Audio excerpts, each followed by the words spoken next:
Okay, we are back on camera. Sorry for the disruption about that, but we're going forward now. Okay, Ms. Taylor? Thank you. Your Honor, may I attempt to share my screen? Yes.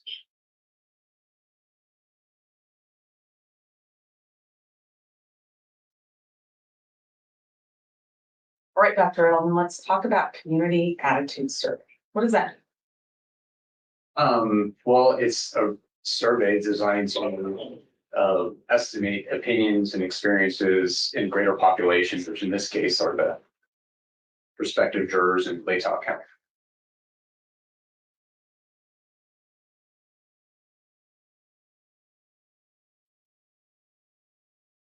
Is there a specific way you set up to do a survey? Yes, of course. Can you tell us about it? Sure. So a lot of the design and structure of these surveys is based on some of the guidelines, professional guidelines from APOR, which is the American Association of Public Opinion Research, and the ASTC, which is the American Society of Trial Consultants, and also 40 years of people doing this. So the way it works is we randomly select people through a random digit dialing approach. So it's a probability sample. Everybody has a known chance of being included. And the first section is a screener to assess to make sure people are jury eligible. So we have to live in the county, have a driver's license, or be registered to vote, be 18 and over, and so on. And then they're introduced to the survey. There's an introduction actually at the beginning, even before they answer a question, or they're told why they're being called. We're calling to get their opinions about an upcoming trial, and that their opinions are important because they were selected as a representative, household or whatever in the community. And then after they go through that screening process, they're instructed that there's no right or wrong answers to any of the questions. They can always report that they have no opinion or they don't know, and everything will remain anonymous. So the first few questions try to measure just basic criminal justice attitudes to get them familiar with the process, familiar with the survey, answering questions.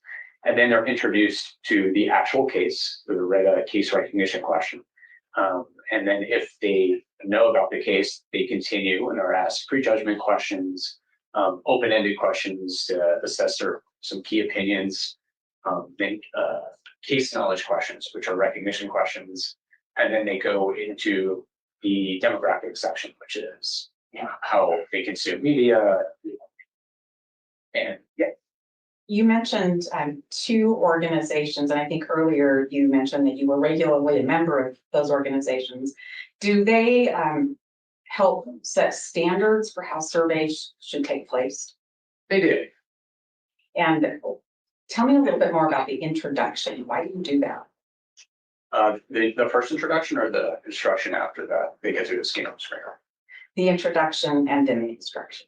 Yeah, well, you're trying to encourage people to participate to increase response rates, right? So you're told, again, why you're calling. It's not a sales call. We're calling to get the opinions of people in your community and why. So it's not just random. So they understand it's about an upcoming trial. We don't tell them what trial because that would clearly lead to potential response bias. And they're encouraged to continue participating because they represent their community. They were selected randomly. And then there's efforts to increase response rates by we do callbacks. So everybody, each number is called up to 3 times at different times of the day. So if somebody maybe is at work, you still have a chance of being included in the survey. There's soft conversion techniques. So if somebody's kind of on the fence, like maybe they're like, maybe I'm busy, can you call me back? We try to find out when can we call you back so we can talk to them later, just to encourage them to participate and not drop off. So all of that stuff is done to increase response rates as best we can. And that's all starts with the introduction. And then the follow-up introduction or instruction kind of is similar. It explains there's no right or wrong answers. They're not forced to say yes or no. They can say no opinion, I don't know. They can refuse to answer the question, all of those things. Can they answer some questions and not others if that's what they want to do? Absolutely. That's called a refusal. So they might say, I don't feel comfortable answering that question, or I'm not going to answer that. All right, so you did a community attitude survey in this case. Did you only look at Latah County? No. What counties did you look at? So we looked at 4 different counties overall. So we looked at Ada County, Bannock County, Canyon County, and Latah County. I'm going to talk to you a little bit later about the 3 comparative counties, but for now, can you walk us through your high-level findings for Latah County and Ada County? Sure. So I think high level, you can see case recognition is very high. And it's also high in Ada County. It's 93% there. It's almost everyone in Latah County, 98%, which is similar to what I saw in the George Floyd case, where it was 99%. So this is extremely high. They're pretty much the same. And it's not just a passing familiarity with the case. It's not that they recognize it but don't know much. You can see people in Latah County reported that they followed the case somewhat or very closely. Almost 70% are closely following this case. And again, that means they're actively looking for information, passively consuming information, talking about it. So it's a big deal in this community. And there's a presumption of guilt. The burden has shifted. So 67% believe Bryan Kohberger is guilty of murder, and 25% reported that he's definitely guilty. So these are strong opinions. And 51% reported what I call a fixed opinion, where they reported that Kohberger would have a difficult time convincing them that he's not guilty. So the burden of proof is shifted on the defendant to prove his innocence. And that's undermines due process. That's not how our system is designed to work. And also on the question of sentence, you can see that 52% believe that he should be sentenced to death. When I look at this slide and I look at the prejudgment, I'm guilty of murder, and am I using that term right? Prejudgment means somebody's decided before we ever get anywhere near trial that Mr. Kohberger is guilty of murder. When I look at those numbers, it's higher in Ada County, and it's not a secret to anybody in this room that our argument is to move this case to Ada County. Does this seem counterintuitive when I look at the prejudgment rate and it's higher percentage-wise in Ada County? Yeah, so first of all, in my mind, it's 2 questions. One is, should the case be moved? Not where, it's should the case be moved? Has the presumption of innocence been undermined based on the reasonable likelihood standard, which is less than the preponderance of the evidence? So second question is where? In a case like this, you're going to see high case recognition and high prejudgment everywhere. They're essentially the same in terms of 67%, 68%. But when you look at case recognition and size, population size, you'll find that in Ada County, there's about 16 times more people in that county that have not prejudged, if you do the math. So yes, those numbers look the same for those who recognize the case, but there's a much larger swath of people who haven't prejudged. And it's not just prejudgment that matters. So that's one variable you look at, but it's not just that. There's a host of other things. Extent of case knowledge, connections to the case, been exposed to rumors. There's all these other factors that play in. It's not just one item, it's the totality of the findings, not just one question. When I move to the other slide, what am I seeing on this slide? So these are instances just to show how invested people in this community are. So almost 80%, 79% have talked about this case online or in person. And that's where information is spread. So even those who may not closely follow the news are learning about it from their neighbors, from their coworkers, from family, from social media, and all of that. So information is being spread through those channels as well. And you do see big differences there when you're looking at Ada County. It's much lower because they're less invested in this case. It wasn't a shocking incident that occurred in their own community. You see that 32% have watched a show, for example, that Netflix or Paramount show or Dateline or something about the case. Almost 40%, 39% personally experienced high levels of stress, anxiety, or fear during the search for the killer while they were here. So that's very high. And then 45% know someone else who has. And if you look at those together, it's actually about 63% have either personally experienced fear or know someone who has during that search. And that shows like the impact it had on them. And you'll see it later in some of the opens where people talk about I was scared to walk outside or running to their car from work because they don't feel safe. They can see the house from their office. One person mentions that their wife was scared to go to the supermarket. People talk about they locked their doors for the first time. So it just shows the personal fear and impact this case created in this community that you do not see in large communities. I have a follow-up question for you on this slide. The statistics that you show us show that the incident of looking at things on social media and Netflix and regular primetime news shows is higher in Latah County. And that correlates to the sampling of things you showed us a few moments ago, just your sample of what's out there on social media, on Netflix, and that sort of thing. Is that right? It's higher in Latah County? It is higher in Latah County. Now, when you say correlates, like I didn't do a statistical analysis, I would say that's the stuff, the content out there. That's what it looks like if you just do a search and you're following it. And on the anxiety question, that number for Ada County is about 32%. So it's much lower. Looking at this slide, what does it mean with these differences we're seeing in numbers? Well, to me, again, it shows personal connection, the personal experience. In a big county, there might be a sensational crime, but you don't see people feeling that way. Because crime is unfortunately frequent, and they might be something else that captures their attention, or there's so much going on. It's not shocking.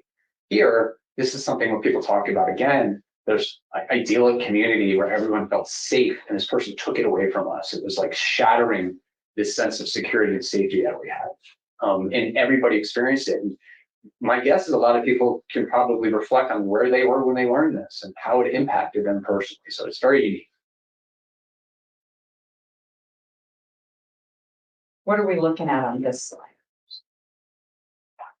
I think you skipped a slide.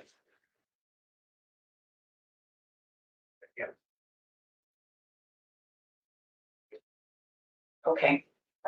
Is this one that starts with lived or know someone who lived? Yes. Okay. So again, this comes back to personal connections. So 78% of survey respondents either lived or know someone who lived in Moscow when the murders occurred, compared to 20% in Ada County. That's not surprising because if you look at the size of Latah County, it's about 32,500 people over the age of 18, compared to about 406,000 in Ada County. And I think it's like 66% of Latah County is in Moscow, so it's a huge percentage. So it's not shocking that people were here or know somebody who was here when it occurred. And a large number of people are students or employees at the university. It's a quarter of the sample. I ran across one citation where it was like 36%, so it's even higher. Much lower in Ada County. And you can see 40% of people have visited a home or walked by it where this crime occurred. And again, if you look at some of the opens, somebody talks about seeing the house from their office window. So it's a constant reminder of this awful thing that happened. These are things, again, that jurors coming into that courtroom will see. It's like, indicators in the community of what impacted them. People may be fearful of people know they're on the jury and all those things because it's such a small community and people are so invested. And you can see that 22% of the respondents actually work or know someone who work for a law enforcement agency involved in the investigation. 22% compared to just 4% in Ada County. So again, direct connections to this case. And those direct connections, those are things that a Latah County juror would bring in. Is that right? Yes, and that's where we see these big differences in national cases like this. This is typically what you see when the entire state is saturated with coverage. Everybody's going to know about it and have opinions to some degree, but it doesn't necessarily have personal connection. That's why cases like the Oklahoma City bombing case was moved. I mean, that was a national case. Everybody knew about it, but they still moved it because of the personal connections. Now advance to the slide. What are we seeing on this slide? Well, this goes back to case knowledge. So we talked earlier in the day about how case knowledge and impacts prejudgment and how we have this belief perseverance. So people develop these more complex schema and case knowledge. They're more resistant to change. And you can see almost 80% of people in Latah County were familiar with at least 5 of the 9 media items we tested in the survey, almost 80%, and 52% knew 7 out of the 9, or at least 7 of those items. So they have a lot of case knowledge here. It's quite high. While we're here, I'm talking about the media items. Did you test on every media item you could find? No. Did you have to select a certain number so that you could do the survey? What I do is I read all of the media coverage that is local, those local newspapers, and I'm pulling items that stand out, that are repeated quite a bit. So there's like multiple references to certain things and things that are inadmissible, prejudicial, things that are likely to create bias and have an impact. All right. I want to talk a little bit more about how you set up the survey. What are we seeing? So this should kind of give you an indication of the flow of the survey. So this is the what I call the case recognition question. And it's developed by reading a lot of the coverage and seeing how the case is commonly described in the language in the newspaper and TV to construct a case recognition item to try to trigger a memory. So if someone answers yes to this question, question 2A, they then go to the prejudgment question. If somebody answers no, we give them a little more information to see if that triggers a memory. If that does trigger a memory, then they go to the prejudgment question. And if not, they go to the demographic question. So we always have 2 case recognition questions. That's the recommendation, again, in the ASTC professional guidelines. We usually pick up 1 to 2% when we do that in most surveys. Does this question come after your earlier questions to get them to take your survey, the introduction and information questions? Yes, it's actually even deeper. So you get the introduction. First, you get why we're calling, and then you go through screen of questions, and then you're given an instruction about you. There's no right or wrong answers. You can always say, I don't know. I can always refuse. Your answers are anonymous. Then they answer, I think, 3 or 4 general criminal justice questions, and then they get to this question. When you say the prejudgment question, are you talking about the media items stuff? Is that the same thing you're talking about? Prejudgment is whether or not you believe a defendant's guilty of whatever the crime is. This is before any of the media items. You would never put those media items and then ask if you think they're guilty, because then you'll create response effects. Like maybe they didn't know that item and you just gave them prejudicial information, and now I think he's guilty because you just told me he confessed, or whatever thing it is. Like, you wouldn't want to do that. Is that why the survey is designed that way? Yes. All right, let's talk about some of the survey results. Walk us through what we're seeing here. Okay, so again, the data suggests that this case has captured the community's attention. This is not a case where people have moved on. Almost everyone in the community recognizes this case. You're at 98% recognition rate. And it's not just a passing familiarity. People are closely following the case. 29% are following it very closely. 39% are following it somewhat closely. So you're basically at 60% closely following this case, which is quite high. All right, what are we seeing on this slide? So this is one of the ways we test the validity of our survey. So we talk again, when we talk about the research, we know that people who closely follow a case, people who have a lot of case knowledge, are more likely to believe a defendant is guilty. So one of the things we would expect is to find a similar relationship in our survey, which indicates validity. So, and that's what we find. So whether or not people are closely following this case is significantly related to bias. So if people are following it very closely within that group, the guilt rate is 84%, and somewhat closely it's 73%. Just kind of looking at it combined, you're at basically 77% of people who are following it somewhat or very closely believe the defendant is guilty of murder. So the more you follow it, the more likely you're to be exposed to prejudicial content, the more likely you are to develop a complex memory and case knowledge, and more likely to have an opinion. All right, what did you learn about prospective jurors who are talking to each other? So one is the fact they are talking to each other, and we don't always see that. Sometimes that's 40%, 50%, or even less in terms of talking about a specific case. And you can see here, it's almost everyone. 88% of people who know about the case have talked about it either in person or online. That's quite high. And they're following it, seeing things on social media. They're watching, Netflix episodes or Paramount or whatever was on. They're seeing shows. They're seeing it in their news feeds. They're closely talking about it. In a small community, that's how information gets spread. It's what we call this informal communication network. Did you have an opportunity in your survey to learn more about different rumors and things that are going around in Utah County? I did. So we asked an open-ended question after the prejudgment question, and then it should be what they know about the case and their opinion. And we asked what rumors or theories they've heard in the community to see if they're regurgitating some of the stuff that's been in the newspaper, on social media, the idea, again, of informal communication networks. In smaller communities, you tend to get a lot of like, well, I knew somebody who knew this person, or personal connections, and information gets spread that way.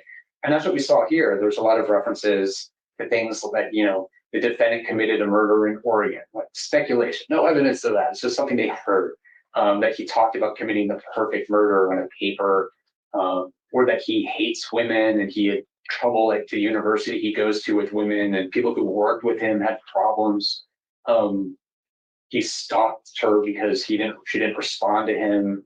People were looking at Reddit comments or Reddit posts he had made and from years back, all that kind of stuff. And then references to him, having obsession with some of the victims, ritual animal killings. And these are just a couple of examples. Like, you'll see that stuff everywhere, but the amount you see in Latah County is much higher. Like, if you go through comments in Ada County, you'll find some too. You can find examples, and I'm sure if you go to Bannock and Canyon, you're going to see them because the case has gotten so much attention, but not to the degree you have here. And given the size of the community, it's much more significant. Did you record and document all of these comments in the actual survey report?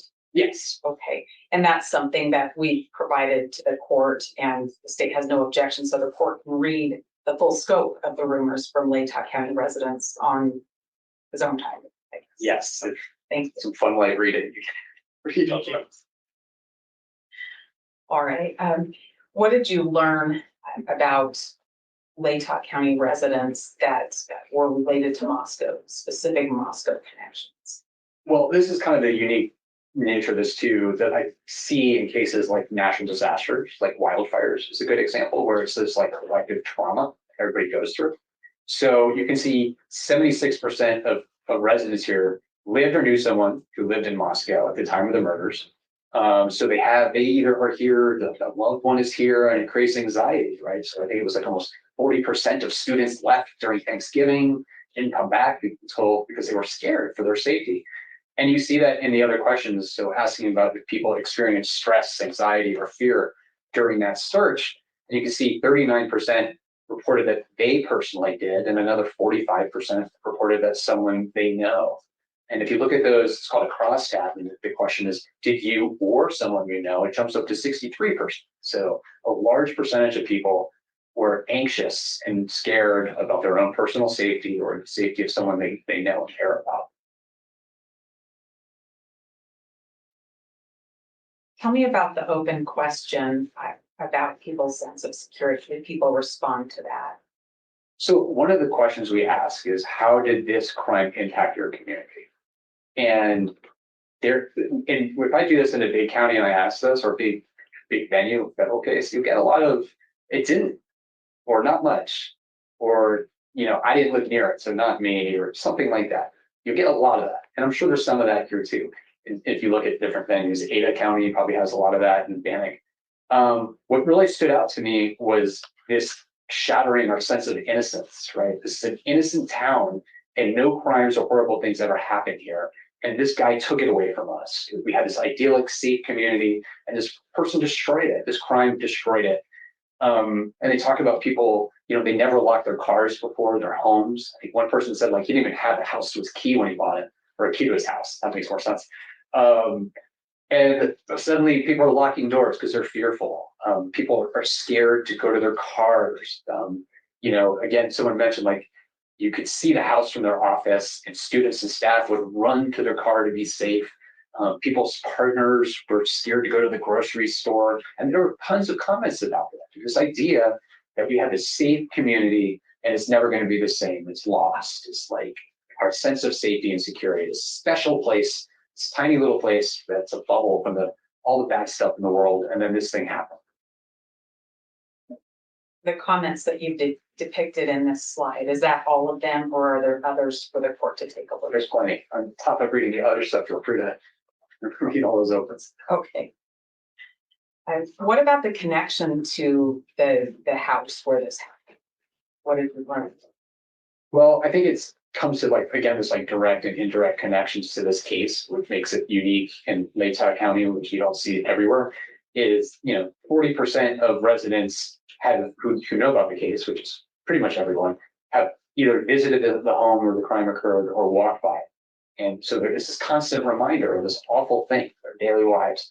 And also you see a large percentage of people are students or employees at the university, or connected to it, the investigation itself. 22% were connected to the criminal investigation. And then 25% were either students or employees at the university. And we know, if you look at it, the university is a big employer in this community. And when all of these students leave, it has an impact on the economy. Over 60% of the county is made up of people who live in Moscow. And if you look at some of the data, it indicates about 36% of people in this county are either students or employees at the university. So even higher than we saw in the survey.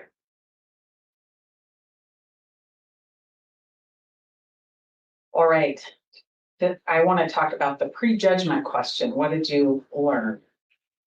So this question is one of the indicators of undermining the presumption of innocence. So I look at it, I'm always looking, when I think about due process, is the presumption of innocence.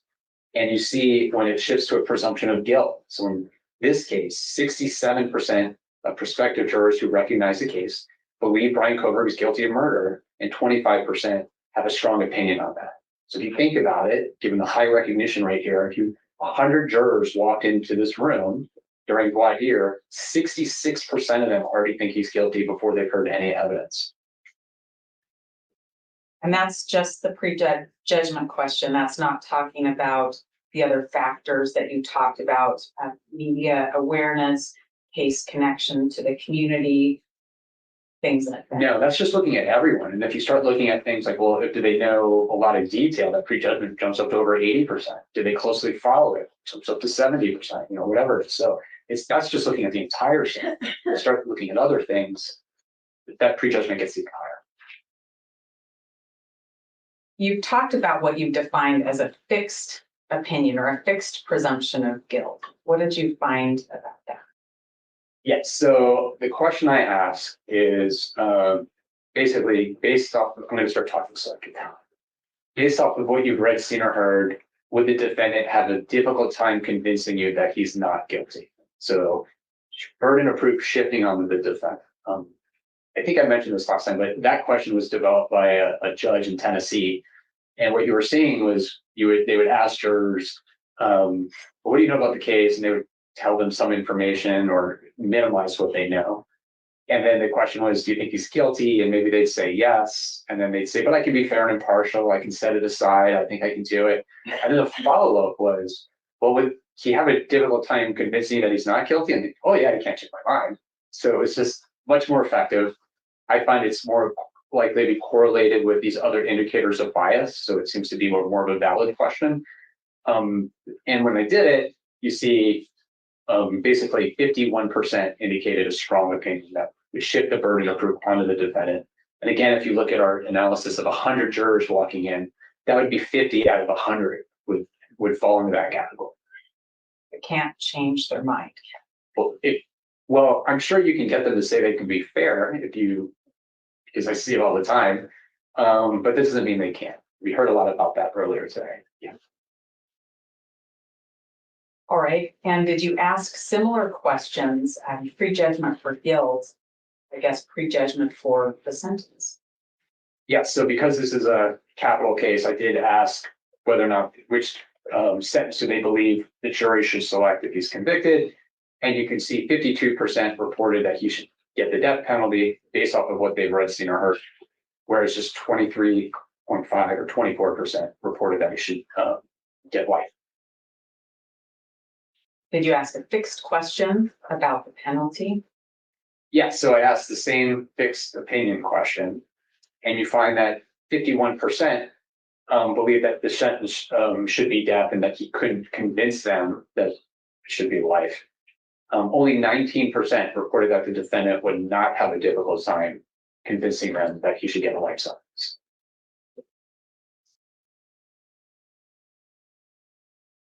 This is a small community. What did you learn about the impact of this case on this small community and the pressure of a juror in Latah County to convict?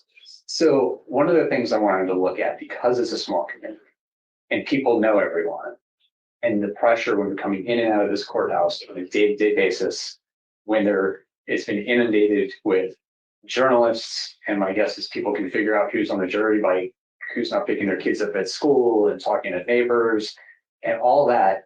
Is there pressure? Do the jurors ever feel pressure like there has to be a certain outcome? How would the community react if he's not convicted, if he's found not guilty? And there was quite a bit of strong comments and a range of themes from people would basically kill him, to they burn the courthouse down, or assume that the jury failed, or that he would have to prove that he was not guilty. Again, shifting the burden. So it's like, I can't imagine that happening because they have so much evidence against him. We would be dumbfounded. Like, how could he not be guilty given the amount of evidence? Several would be on the hunt for him to make sure he gets what's coming to him. And then just emotional stuff about it would be devastating to the community. Other people talked about the fear if he didn't do it, well, who did? Like, that means this person's still among us, who creates the same stress and fear and anxiety that people had before. So this community needs closure. And you have to imagine what that's like for a jury for months on end, in and out of this courtroom in this tiny community, and trying to explain to their neighbors, what they did and why. And that shifts the burden again back onto the defendants. The comments that you've captured in this PowerPoint slide, is this all? Yeah, these are just a few examples. Plenty more for the court to read? Yeah. Did you ask these open questions in the comparative counties too? Yes, it's the same question as in all the counties. Were the other counties as high of rate in these kinds of answers? Did they have a similar kind of answer as Latah County potential jurors did? No. And now you can read through it and you will find answers that people would be angry and upset because you're talking to hundreds of people and you're going to get those. But they're much less strong. They're much more, no opinion. They wouldn't have an impact, things like that you see in other places. Very few people in Latah County have that. All right. I think we have a couple of slides on the questions that were in the survey. I think we know those. Yes. So these are our case recognition questions, we call them, or I call them recognition items, I guess. So we do ask an open-ended question. What have you read, seen, or heard about the case? We'll get into that, but that's the typical question you ask in jury selection. And people answer that, but they often use minimization language or unable to recall everything. So we ask later on these case recognition items to see if they're familiar with widely reported media items. And if you look at the professional guidelines, this is what's recommended. So we first ask an open-ended question, and then later we follow up with these closed-ended questions. What did you learn when you did that in this survey with Latah? So I'm not going to go through all of them, but we learned that people are familiar with many items that have been widely reported in the media. And you don't always see that. Sometimes case recognition is high, but people don't know a lot of detail. Maybe they know a few items or recognition rates are 40, 50%. But what we found here are people have well-developed attitudes and opinions and have been recall a lot of prejudicial content. So in Latah County, you can see that 79% were familiar with at least 5 of the 9 media items, and 52% knew 7 or more of the media items that we tested, over half. And you tested on 9, is that right? 9. Yeah, up to 9. And I think you mentioned, but I think your chart's going to explain to me why more media recognition items correlate with the prejudgment question of guilt. Yeah. And this goes back to validity of the survey, right? We know from earlier research that case knowledge is correlated with prejudgment, and that's exactly what we found. So the more people know, the more case knowledge, the stronger their opinions, the more likely they are to have developed a perception of guilt. So people who are familiar with 5 or 6 items, you can see it's 66% guilt rate, and for 7, it's 82%. So jumps up quite a bit. So the more case knowledge you have, the more likely you are to believe guilty. And you see the same thing with that, I call it that fixed opinion question. That's significantly related to case knowledge as well. So the number of people who said that he would have a difficult time changing their mind is essentially 66%. If they know 7 or more items. Let's talk about the specific items that were known, just a few of them. We won't go through all of them.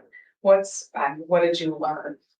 So these are just going through a few that we tested, and you can see high recognition rates and significantly related to prejudgment. So whether or not people know that a knife sheath was found on the bed next to one of the victims, 81% of survey respondents in Latah County knew that detail.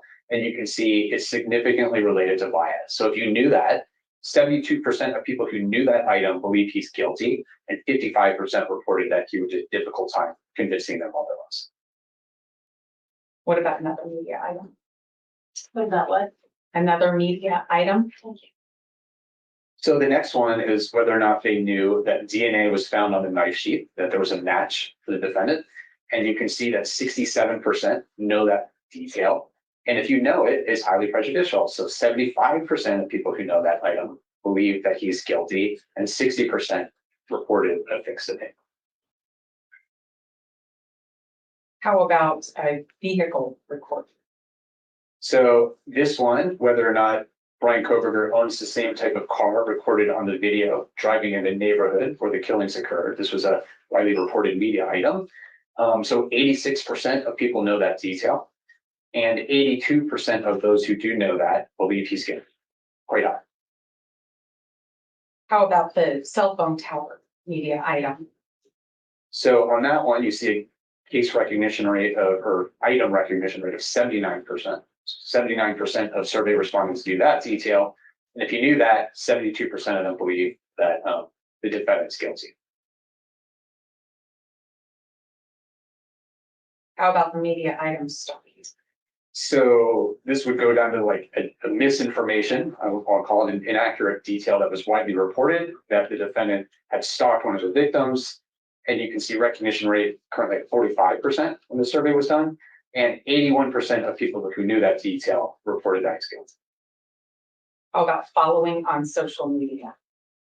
I believe this is the last one. You can see whether or not he was essentially following them on social media, 45% recognition rate, and 79% of those who know that believe he's guilty. And these are all statistically significant findings. Let's talk about some of the comparative counties that you surveyed, and if you can give me a high level of your key findings in those counties. Sure. So now, in my mind, this shows significant bias, that there's a reasonable likelihood that the due process has been undermined in the sense that there's a presumption of guilt in this county. And the question is, if you were to move it, is there where would you move it? That's question 2. We're on to the second part. We're on to the second part now. That's where this comes from. So you'll see recognition rates are high in these 3 counties we tested. So we tested Ada County because it's the biggest county in the state. It's about 406,000 people over the age of 18, and other high-profile cases have been moved there before and recently. Canyon County we picked because I believe it's the 2nd largest county, and it is also near Ada County. So it's a big county. We picked that, and we picked Bannock County because it's just far away, and it had less media coverage. So we wanted to see if there was a possibility that people would have less case knowledge there. And you can see recognition rates vary from 90% to from 84% to 93% across those 3 cases. And you can see that in terms of how closely they followed it is less than we saw in Latah County. So Ada is 58, Canyon is 51, and Bannock is 46. Compared to Latah County, remember, it was 68%, much higher. The guilt rates are essentially the same, or it's a little higher in Bannock County. But because of the population size, there's a big difference. So again, you'll find about 16 times more people in Ada County who have not prejudged compared to here. And then similar in terms of the strength of opinion and difficulty in convincing them that he's not guilty, similar to what you see here. And sentence similar as well. So you're in the 49 to 57%. So these numbers are also high. Where do you start to see differences that matter? You start to see differences when you talk about personal connection. That's where the big differences come up. So remember we said that 79% of people in Ada County had talked about this case. Might be wrong, might have been higher. It's just 60% in Ada County, 50% in Canyon, and 51% in Bannock. So it's much lower. You'll see whether or not they've experienced high levels of stress. In Ada County, it's just 17%, and the other two counties, it's only 11%. It was 39% in county here. And then whether or not they know someone who experienced higher levels of stress, we had 45% here. Here we're down to 24, 19, and 19. So you see big differences there in terms of the community connection, the personal connection for the case. What about the connections to Moscow that are unique to this area? Yes, so just 20% in Ada County know someone who lived in Moscow. 15% in Canyon and 16% in Bannock, 78% in Latah County. Whether or not they were a student or employee in Latah County, that was 25%, and we're looking at 4% and 3%, much lower. Whether they visited the home or saw it, Latah County is 40%. Here we're down to 8%, 3%, 2%, much lower. Whether or not they knew someone who actually was involved in the investigation, in Latah County, that number was 22%, I believe. And in Ada County, it's just 4, Canyon, it's 2, Bannock, it's 2. So much lower when it comes to those type of connections, the personal connection, personal investment in the case. What about the recognition of media items? Yeah, so we had, I think it was 79% in Latah County knew at least 5 of those media items, and it drops to 65% in Ada, 52% in Canyon, 59% in Bannock. If they knew 7 or more, that was 52% in Latah County. It's just 42% in Ada, 27% in Canyon, and 29% in Bannock. So less case knowledge. And we know case knowledge comes back to belief perseverance, right? So the more you know, the more resistant your attitudes are to change, the more likely you are to attend to and process information consistent with what we know. New information about the DNA evidence, I already know about that. That's credible, I give that weight. So you're much more likely to see that in Latah County. All right. I think you told us a little bit about the population size. And is that why you selected Ada was the population size? So I'm not selecting anything. I'm just pointing out some possibilities. So I selected Ada County in terms of to do the survey because it's the largest county in the state. And, you know, it was a Dalo case was moved there. So you know that they can take this case in. We know large counties, it's less of a big deal when the case moves there. It doesn't become the biggest story in that community. So I wanted to test Latah County. Pick Canyon because it's the second largest county, over 184,000 people. And then I picked Bannock because it's further away. It's quite far away, hundreds of miles from here, and it's in a different media zone. It does have some of the similarities of Latah County. So for example, there's a university there that's the second largest employer. So there's a risk there. About 18% of the population is connected to that university. So there are those risks. And I think the problem there, while some of the numbers are good, or it'll become a huge deal if that case is moved there. You're gonna have the media circus move from here to there, and it's gonna become, again, a huge story in that community. So there is risk if you choose a smaller venue that something like that. Wow. And that risk is tied specifically to the size of Bannock County? Yes, smaller counties, you don't have stories like this regularly happening. So it's more likely to become a big deal in that county. And you could end up with significant bias between the time the case is moved and the time it goes to trial, because there might be an increase in media coverage there. When we talk about the survey itself, was it only people who knew about the case that took the survey? No. That Explain to me what you mean by that. Well, I'm looking at your slide here about people who, whether or not they know about the case, do they finish the survey? I think one of the things the state's criticized about is a non-response bias. So I want to understand if you can tell if that Sure. about how the survey works, this one and others. Right. So first of all, one thing we do is we do comparison surveys in a host of different cases. So if you look at other cases we've done this on, if that were true, you would find that only people who know about the case take the survey in the comparison category as well, right? So you can see in Renfro, this was an Idaho case, in Kootenai County, 89% of survey respondents recognized the case that took the survey, that completed it. In Ada County, 67% of the people that completed the survey did not know about the case. So you would expect you wouldn't see that trend if people just say, oh, I don't know about this, I'm not going to take the survey, I have no opinion. In state of Tennessee, v. Andrew Delkey, similar findings. So in Davidson County, 67% of the people who completed the survey knew about the case. In Hamilton County, 84% of people who completed the survey did not know anything about the case. In United States, v. James Cloud, which was in Washington, you can look at, we did 3 venues, and in Yakima, 55% of the people that completed the survey knew about the case. In Richland, 82% did not know about the case. In Spokane, 90% did not know about the case. What's unique and why you see high recognition rates across the surveys here is because it's a national case. And when we have national cases, you see high recognition rates all over. So this last one, the state of Minnesota v. Alexander King, was the George Floyd case. And you can see high recognition rates in all the counties, just like we see here. The reason is because there's a lot of media exposure everywhere.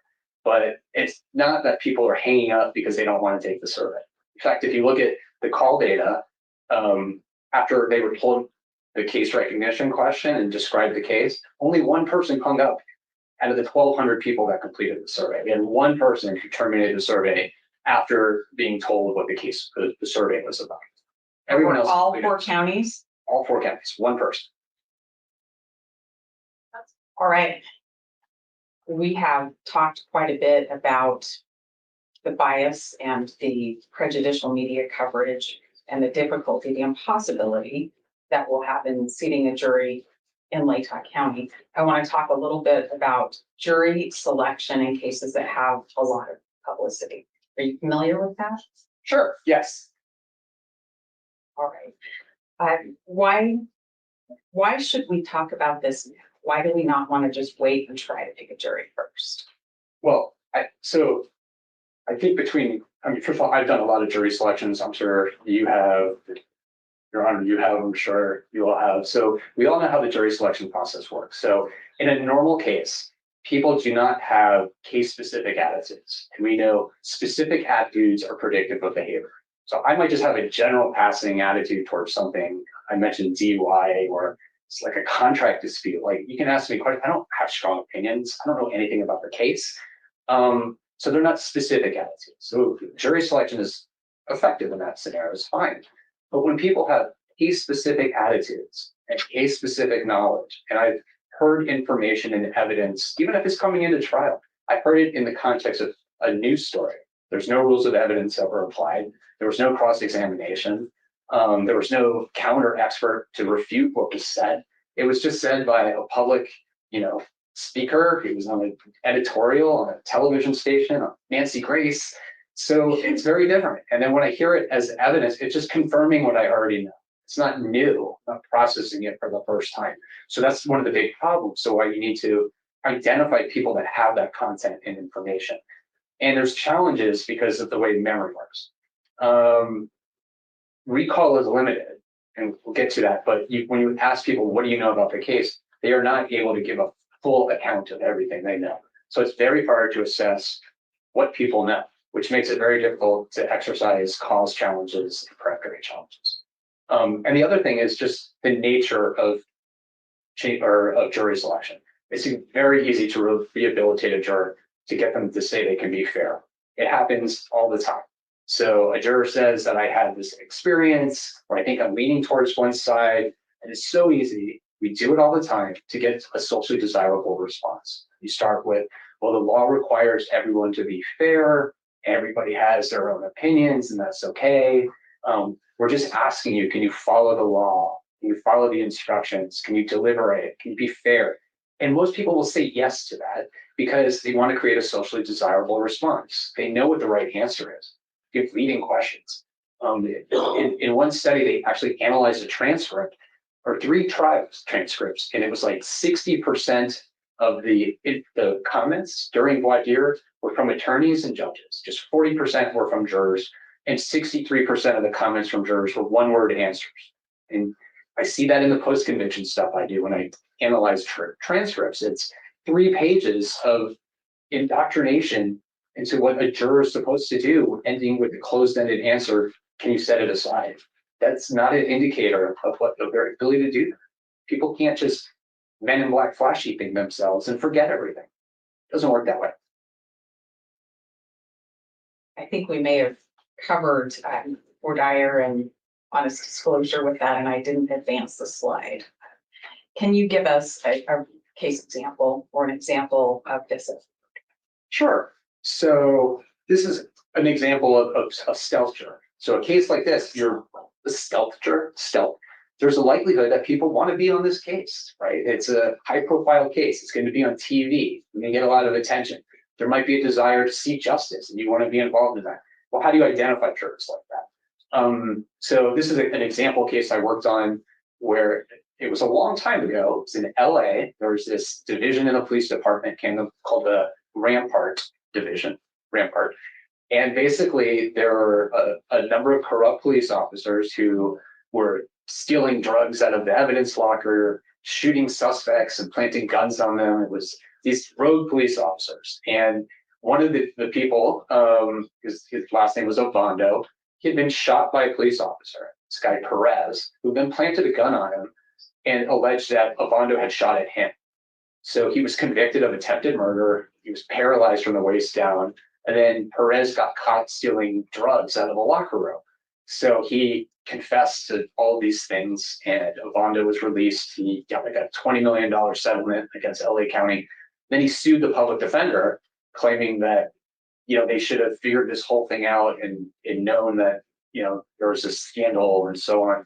And it won like $6 million in that case. And then later when they looked, it turned out that one of the jurors on that case had been in a movie about the incident called Gang Wars. And when they were asked, has anybody have a connection to the case?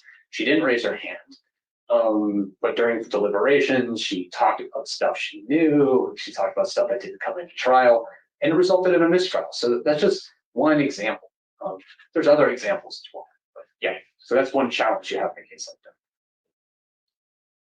All right, recall and recognition. I think you're going to talk to us about how hard it is to ferret out what somebody knows. So to me, this is one of the biggest challenges in high profile cases. So the question you ask on the juror questionnaire and open voir dire is, what have you read, seen, or heard about this case? That's the open-ended question you ask. That is what we call a recall question. And the cognitive task is, on the spot, I need to search my memory and see what's accessible and salient and what I can remember on the spot. And I'll tell you. And that's and then you it's usually followed up with, can you be fair and impartial? And what we find is people are not able to recall everything they know. And that information that they forgot to mention comes up later.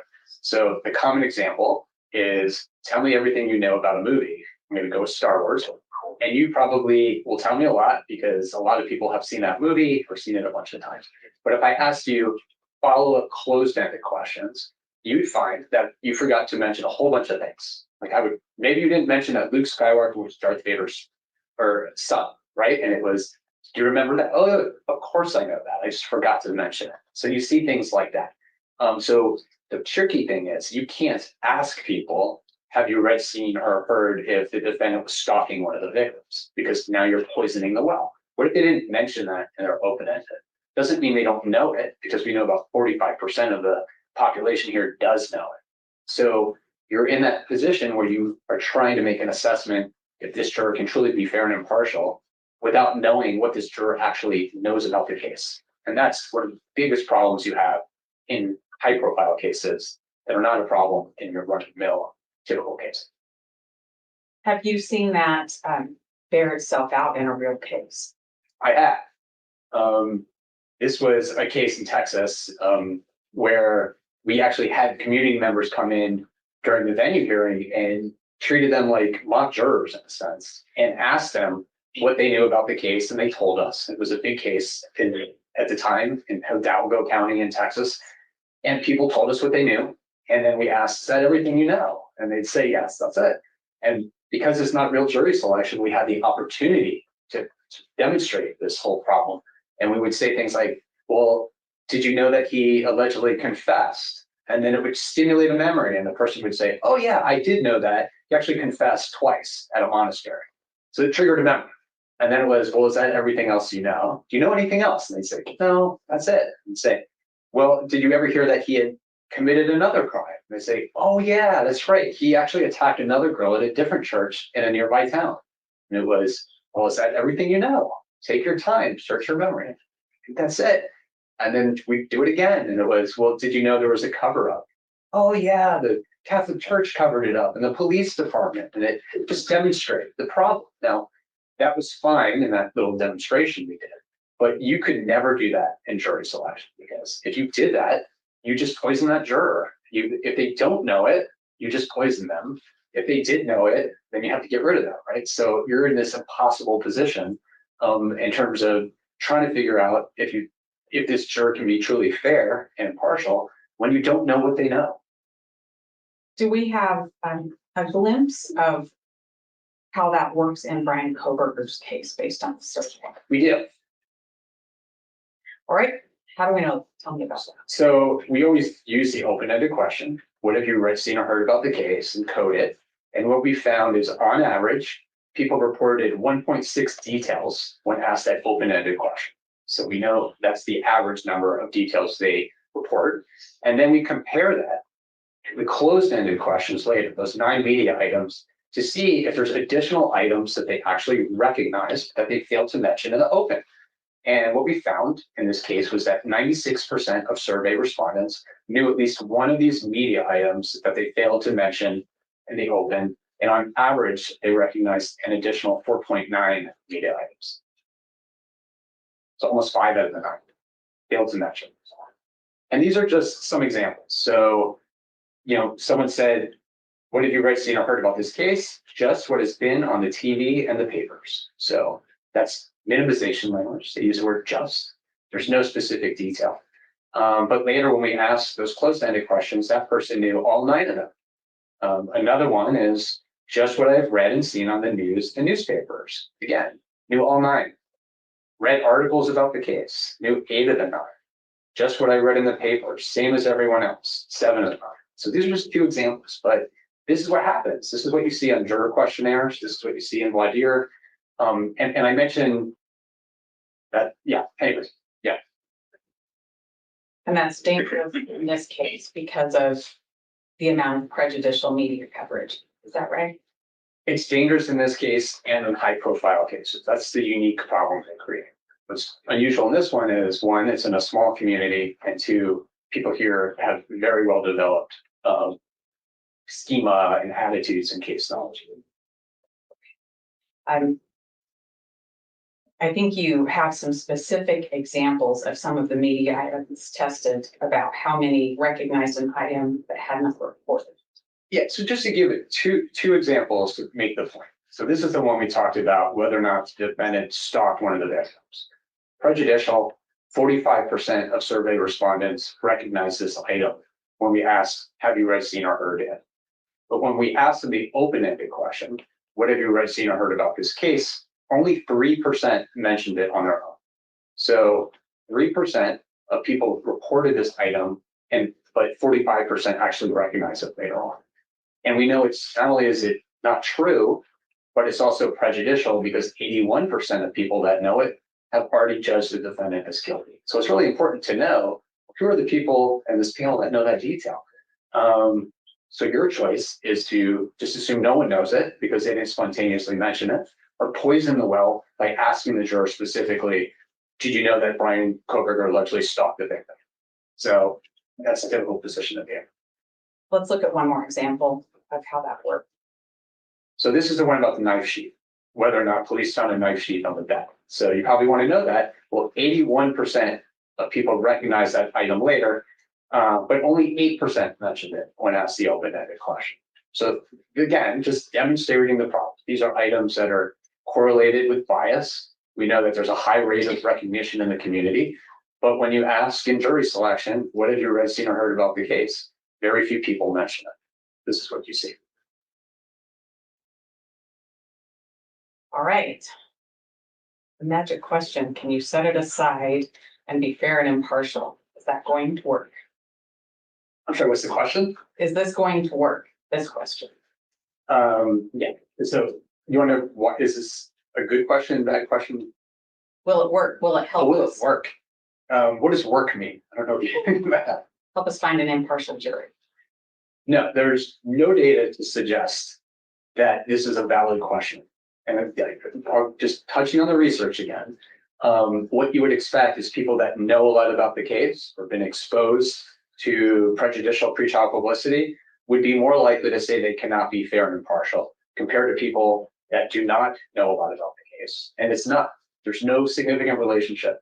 People who know a lot of detail and have been exposed to prejudicial pretrial publicity are just as likely to say they can be fair and impartial as people who have not.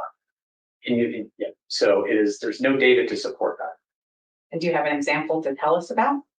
So this is some research I did on this question to see how people respond to it.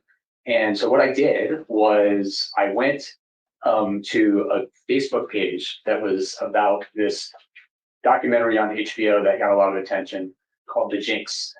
The Jinx was about a person named Robert Durst who had been a suspect for multiple murders for his wife. He went to trial in Texas for murder, and then a good friend of his in California was killed, and he was suspected to be involved in that as well. What was unique, he was from a very wealthy family in New York, so it captured a lot of people's attention. And there was this mini-series on HBO. And at the end of it, they confront him with some evidence that would suggest he was involved with his friend Susan's murder. And he takes a break and he goes into the bathroom and he forgot that he was wearing a microphone, and he pretty much confesses. He says, "Of course I shot them all," or "Of course I killed them all." He's talking to himself. So it was a highly prejudicial documentary. And later on, he was charged with the murder of his friend. So what we did was we went to this Facebook page where people had made public statements about the defendant that were highly prejudicial. So this is just one example. Someone said, "This is the true version or vision of a sociopath. I'm physically ill over the conclusion. I'm beside myself. I was overjoyed at the news that he was arrested." So if somebody said this in public about this case, I think we'd all agree that person probably can't be fair. You're publicly stating it to the world. You think he's a sociopath.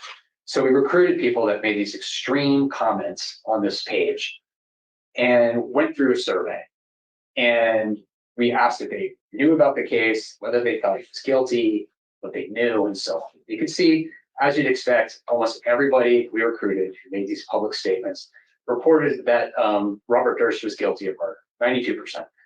And reported strong opinion. 77% of the people we recruited said that he could not change their mind about his guilt. So almost everyone. And then we asked those closed-ended case recognition questions, and many of these are either inadmissible or very prejudicial. That he was like a suspect in his wife's disappearance, probably not admissible in a different case. His murder trial in Texas, we asked several of these. And the confession, the captured confession, you see 100% knew that, which is considered like the most prejudicial thing that can be in the media, according to the Supreme Court. And so what we'd expect is that these people would say, "I cannot be fair and impartial." There's so much bias that they're demonstrating. So we give them the magic instruction that you often see. This came from a transcript in a high-profile case where the court had explained the burden of proof and that the defendant's entitled to a fair and impartial trial, and that the law requires that you set aside everything you know and only rely on the evidence, common things you hear. And all these people who express all this public bias and all this vitriol and reported that he's guilty and you can't change your mind, by just saying that to them, magically report that they can be fair and impartial. 81% said they could be fair and impartial after hearing that instruction. And they gave open-ended responses as to why. So this is our participant who mentioned that they were overjoyed by his arrest and they were physically ill and that Robert Just was a sociopath. Well, they, on a scale of yes, definitely to no, definitely not, they reported that they could definitely be fair and impartial. And they reported that I could start from the beginning and listen to all the information presented and follow the directions and wipe out everything that I know. I would need to be convinced beyond a shadow of a doubt.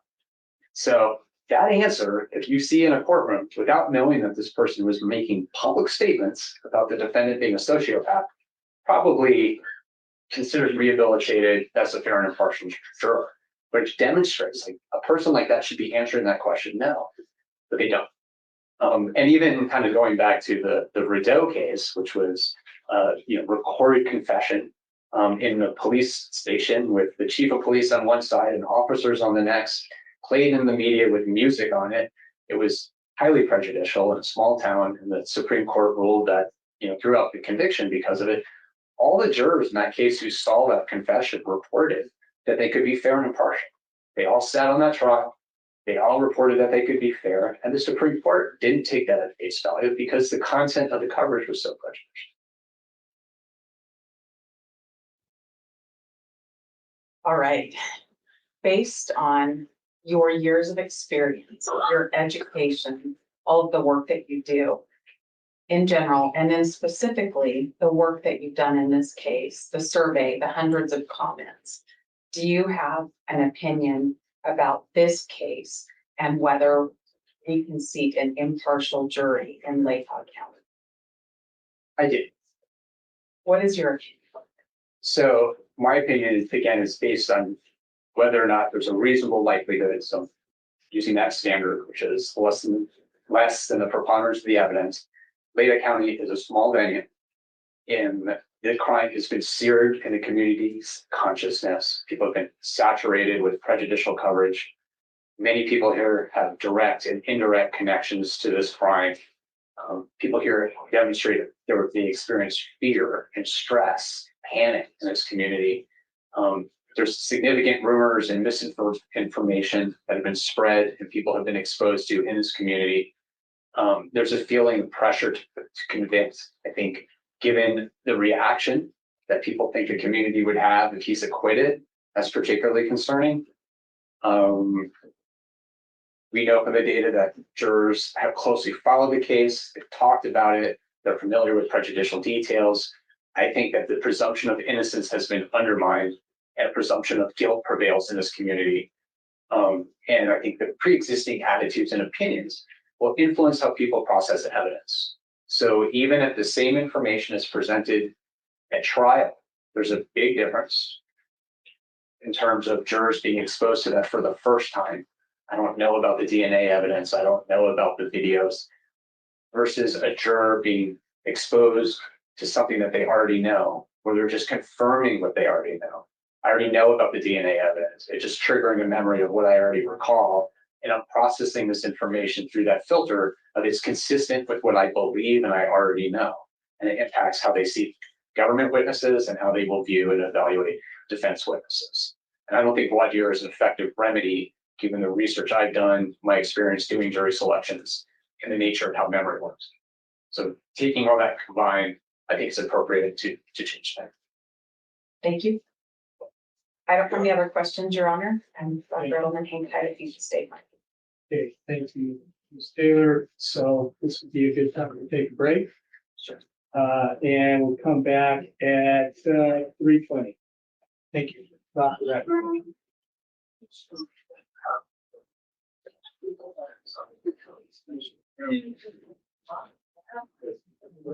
No.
back on the, we're now back on the record. This is, State versus Kohberger, case number CR 29222805. Kohberger is still in the courtroom along with counsel, and also counsel for the state. And, Mr. Edelman is ready for cross-examination, I believe, and you're still under oath. So go ahead. And actually, Your Honor, the state has everything it needs from Dr. Edelman, so we won't be doing any cross. Oh, okay. May this witness be excused.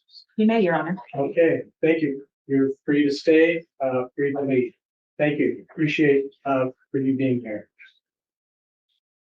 Okay, another witness? Yes, Your Honor, our last witness is Dr. Dare. There. Okay, I thought maybe Dr. Dare was going to be, rebuttal to the state. No, Your Honor, we disclosed Dr. Dare twofold. First, to talk to the court about the survey instrument itself, and then to provide rebuttal testimony. Part of that is going to come based on the state's objection too. So I don't know if the state has any witnesses to call, but we ask that she stay for that if that's the case. okay. So Dr. Dare, line it up. Please face the clerk, raise your hand. You solemnly swear or affirm that the testimony you give in this case shall be the truth, the whole truth, and nothing but the truth under penalty of perjury. Yes. Thank you, ma'am. Please have a seat, and then once you're seated, please state your name and spell your last. Yes, Veronica Dare, D-A-H-I-R. Thank you. Ms. Taylor. Go ahead. Thank you, Judge. Good afternoon. All right, let's start with your occupation. What do you do? I am the director of the Grant Sawyer Center for Justice Studies at the University of Nevada, Reno. I'm also the director of survey operations for the Nevada Center for Surveys, Evaluation, and Statistics, also at the University of Nevada, Reno. Do you also do consultations outside of your role with the university? Yes, occasionally. And is it in that capacity that you're here today? No, today I'm here at independent of my role at the University of Nevada, Reno. I am here as an expert consultant, and that is independent of my work at the university. Although my testimony is based on my previous experience, knowledge, and education that I received at the university. I'm going to talk a little bit more about what you do for work, but let me back up and find out about your educational background. I have a bachelor's degree in psychology and a master's and PhD in interdisciplinary social psychology from the University of Nevada, Reno. My master's and PhD are from the University of Nevada, Reno. In terms of my work at the university, I have a joint appointment, as I mentioned. I run two different research centers at the university. One, as I mentioned, is the Grant Sawyer Center for Justice Studies, and the other one is the Survey Lab. I also teach in the Judicial Studies program. I teach a graduate level course called Scientific Research Methods for Judges, which is a course for judges getting their PhD across the nation. They're sitting judges that are on the bench. I teach another course called Scientific Methods for the Justice Management Program, which is a master's degree program at the university. I have taught social psychology, criminal justice research methods. I've taught other courses, but that was quite a while ago. Right now, I'm just teaching this graduate level course. I serve on several dissertation committees for various departments on campus: social psychology, psychology, School of Public Health, computer science, natural sciences. There's many. I serve as a dissertation advisor and committee member for students that are getting their degrees, and primarily in the Judicial Studies program, I have served as an advisor, and as well as the social psychology program on campus. In terms of my role on campus, I do primarily, let's take the Sawyer Center first.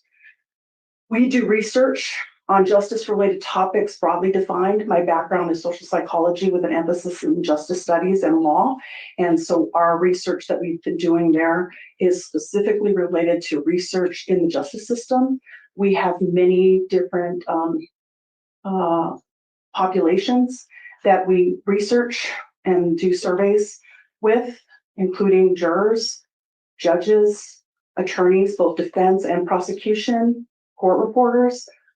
We've done many surveys on diverse populations as well, including people experiencing homelessness, LGBTQIA populations, the elderly, prisoners, inmates, Native American populations. So we've done many, many surveys in that capacity. In my role as the survey director for the Center for Surveys, Evaluation, Statistics, I am in charge of multiple research projects that have to do with surveys nationally, regionally, and locally. Most predominantly, the one that we have been doing since I've been there in 2006 is the Center for Disease Control and Prevention, otherwise known as the CDC, their BRFSS survey, which stands for Behavioral Risk Factor Surveillance System. I am the project coordinator for Nevada, and I've been doing that role since 2000 for the state of Nevada for the last 3 years. But before that, I was the data collection supervisor for this project since 2006. So I've been working on that project for quite a while. Prior to my role in both of these programs, I also worked on surveys. I've been doing, I would say, surveys and research for almost 30 years, since I've been a graduate student, and even before that. So not before graduate student, well, I did research, but before my role in this area, I did research. Most predominantly for the Sawyer Center, we did a nationwide survey on Daubert, and it entailed 400 randomly sampled judges across the nation. And we looked at the effect of Daubert on judicial decision-making. In both of my roles, I work with many organizations to do surveys. We do work for, besides the CDC that I mentioned, many state agencies, Nevada Department of Transportation, Department of Training and Department of Employment, Training and Rehabilitation. I won't do all the acronyms. I won't do that to you, so because I can shoot off all the acronyms. But we work with the National Judicial College. They're right on campus. I'm in the building actually. National Council of Juvenile and Family Court Judges. We've worked on projects with the Federal Judicial Center, the State Justice Institute, and many more organizations. I know you're going to ask me other questions, but I wanted to get those out. So I do have a couple of questions for you. You said 30 years about of your life you spent doing this work. yes, And it sounds like it has a whole lot to do with survey work. yes, Is that both designing surveys and then critiquing surveys? yes. So we have done numerous projects, as I mentioned. You're probably going to ask me, so I'll just say it. We have published in academic journals. I personally have published on different aspects of survey research in Judicature, Justice System Journal, Future of Evidence by the American Bar Association. I have a chapter in there. That one's not specific to surveys, sorry. I have other publications, but specific to surveys, Survey Practice Journal, Law and Human Behavior on the judge survey that we had done. There are numerous. I don't know if I can remember them all right now, but in terms of technical reports, we do a lot of technical reports for our projects. And those are basically reports of findings that we give to our clients specifically to use for their organizations based on whatever topic it is that they want us to survey or study. So I mentioned some of them before. We DETR, which is Department of Employment, Training and Rehabilitation, Nevada Department of Transportation, Nevada Department of Corrections. I don't think I mentioned that one.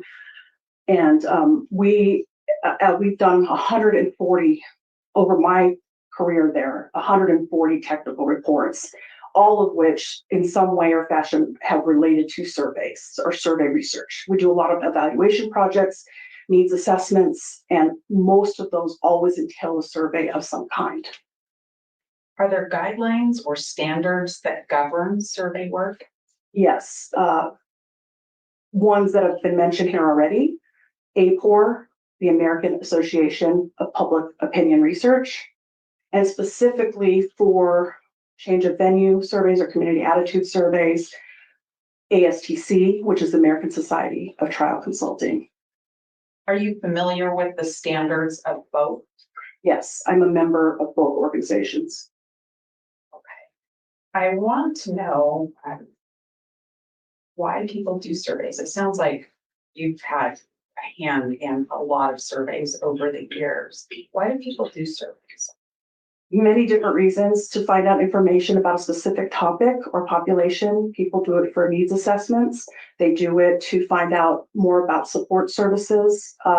That, you know, if they want to increase support services in their organization, or if they want to just find out an evaluation of what their program is, if they receive funding from a government organization or a grant to do a specific project, they want it evaluated, and that usually entails surveys.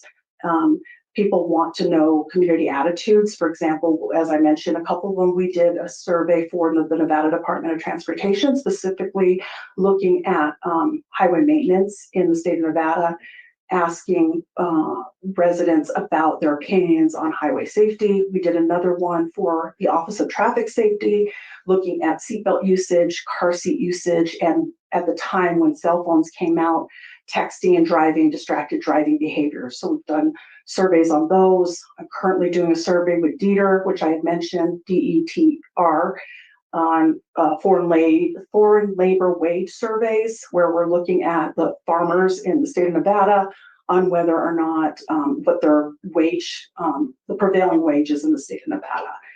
There are many reasons in the justice system. For example, we do surveys on judicial, attitudes, jury attitudes, decision making, looking at specific attitudes towards specific crimes. I did a survey on human trafficking. We did another survey on victims of crime. I could go on. Marketing research. You guys have been asked to take many surveys about projects that not projects, but things you bought, things that, they ask you to evaluate restaurants. You get surveys all the time. People do it, as you know, in the election that's coming up. I'm sure you guys have got bombarded with many surveys. Not all of those are valid, by the way. They're called push polls, but anyway, that's something different.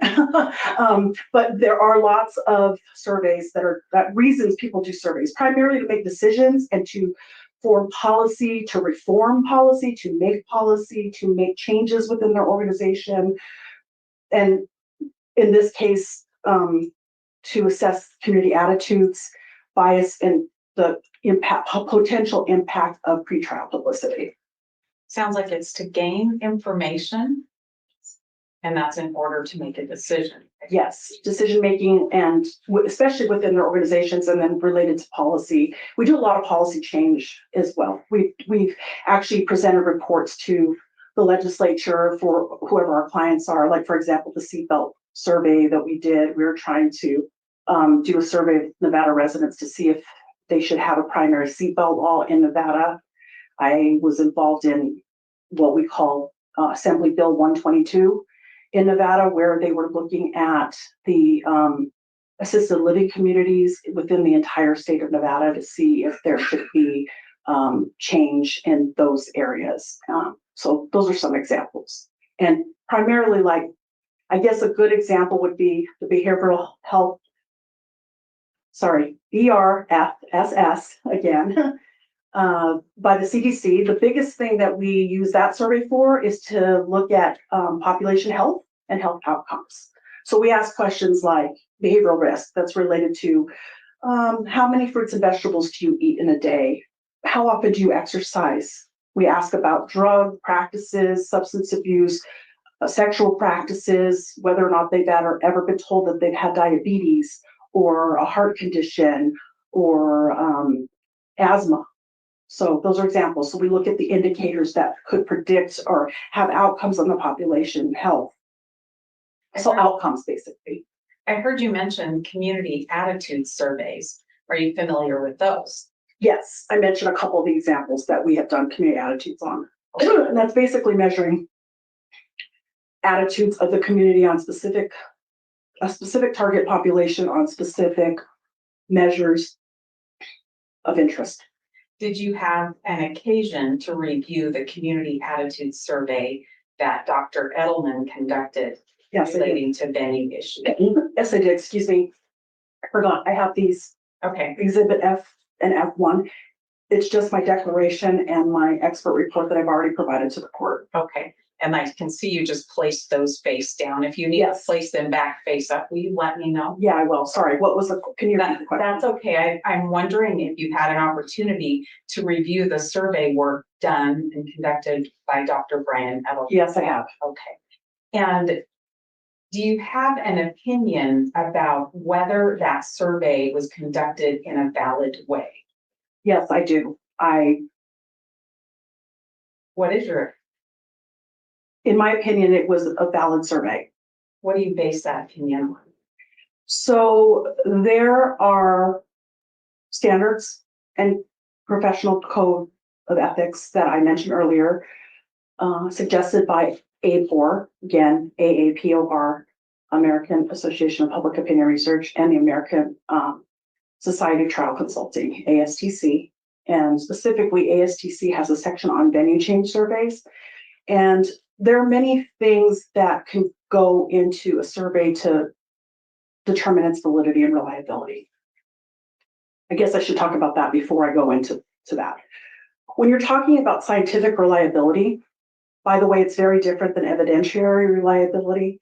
So evidentiary reliability is looking at the trustworthiness of evidence, whereas scientific reliability is looking at the consistency and repetition of a survey done over time, across different populations.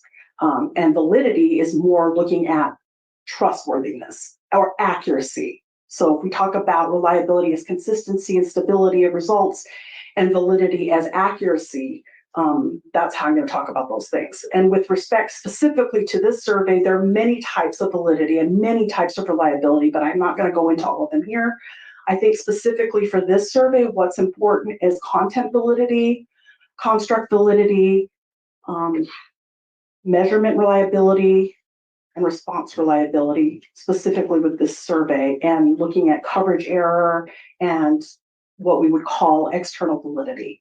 There are other types, as I mentioned. There's criterion validity, there's inter-rater reliability, test-retest reliability, convergent validity. There's many types of validity, but I'm not going to talk about those here. I'm just going to talk about the things that made me come to my opinion or form my opinion based on the survey.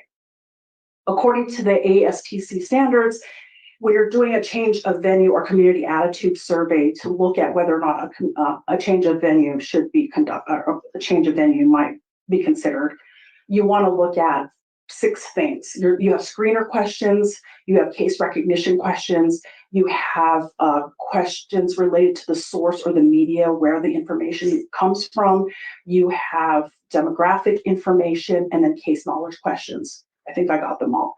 And that's what I was looking at with respect to the content. And those were all there in Dr. Edelman's survey. The other thing I looked at was the questions themselves. Do they have what we would call construct validity, which is basically, does the survey measure what it purports to measure? And then does it have content validity? Does it cover all those things? And it does. I mentioned that already. That's the content validity, those 6 items. And was it done in a way that you can consider it? The measurement was reliable, and I would say yes. I read the methodology was brief, but based on what I could gather from the report that Research Strategies did, they did all of the things that we would have done. I would have probably done a little bit more in terms of looking at,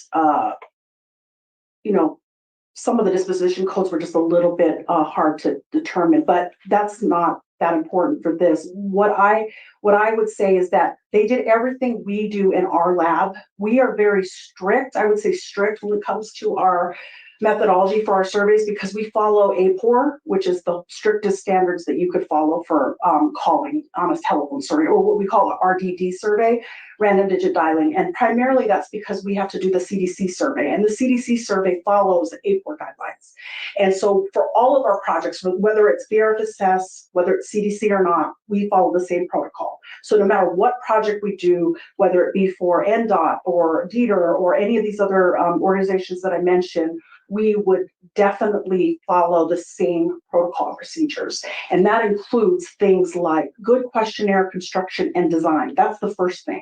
In order to combat what we would call non-response bias, the first thing you look at is questionnaire design. Are the questions written in a way that would get the responses that you need? Do they have content validity? Are the questions valid? And by that, I mean, we look at things like question order. We look at the whether they're leading, whether they're loaded, whether they're double barreled, whether there's many things we look at. So I looked at that. And then we also look at how the survey was sampled. And according to research strategies, they did use a random digit sampling frame. And by that means they probably, I don't have all the details. I'm just going based on my opinion, my experience. What we do for our surveys is we order our sample from a sampling company and we get replicates of phone numbers. And what that means is we get them in blocks of like 30, for example, and you would call your replicates of 30 phone numbers until completion. And that's to make sure that you are not biasing your sample. So you don't want to call, here's an example. If you get 20,000 phone numbers, you don't want to call all 20,000 phone numbers just once. That's not how it works, because you're only getting those people that answer the phone on the first ring. So that's biasing. Also, you're reducing your response rate by doing that. So what we do is we call them in blocks of numbers, and we call them several times. From my understanding, they called them 4 times. Research strategies is they called once, if they didn't get a hold of them, they called 3 more times, they did callbacks. That's also proper protocol. We like to call our surveys at least 3 times during 3 different time periods, either the morning, afternoon, and evening. We also like to call them during the day and on the weekends. My survey lab that I run is open 7 days a week, and every single holiday except for Christmas, Thanksgiving, and believe it or not, Super Bowl Sunday. It's the other American holiday, apparently. Anyway, people get mad when you call them on Super Bowl Sunday versus Father's Day, Mother's Day, and Easter, believe it or not. But anyway, so we call these numbers at different times. And from what I could tell, they did follow-ups, they did different call timing, they did callbacks, they did the replicates, they used both cell phone and landline. It is customary practice now when you're looking at coverage validity, you want to get more you want to make sure you're getting the population that you're interested in. And now so many people have cell phones. So in our lab and most labs across the country now, we do like 90% cell phones versus 10% landline. Now it's customary because of the reduction in the number of people that have landlines. Anyway, those are some of the things that I looked at, and whether the questions themselves, like I said, were valid in terms of what they were being asked. It sounds like Did I answer the question? you had a really Okay. thorough look Okay. Before you had your opinion as to whether the survey was valid. Yes. Do you have an opinion about whether it was reliable? Yes. In terms of measurement reliability, which includes things like if you are an interviewer and you are asking questions, it could be biasing if you're not trained properly. And the mode of survey that you're doing for change of venue surveys, the typical mode is RDD surveys, which is phone surveys versus paper or in person.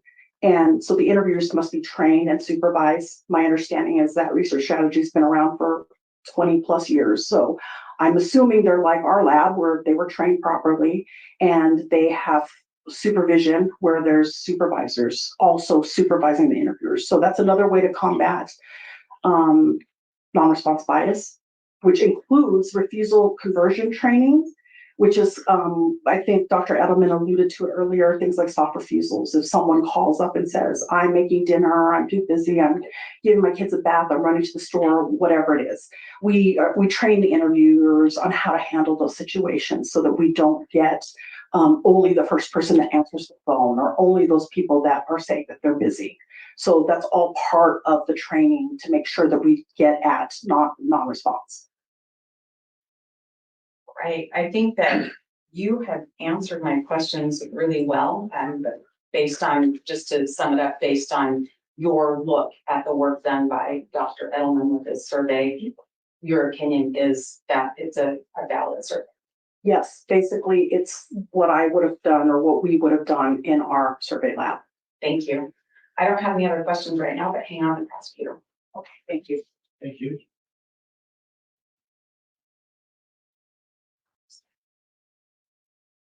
We have no questions for this witness, Your Honor. Okay, great. Thank you. Is it Nobody that easy. so easy? So Thank you. witness be released. She may, Your Honor. Okay. Thank you for being here. It's very interesting. Help yourself, yeah, as much as you need. Thank you. Thanks. All right, Fit for witnesses, Your Honor. no more witnesses. Okay, any witnesses? None from the state, Your Honor. Okay, we prepared for argument. Let's do it. Okay, go ahead. Thank you, Your Honor.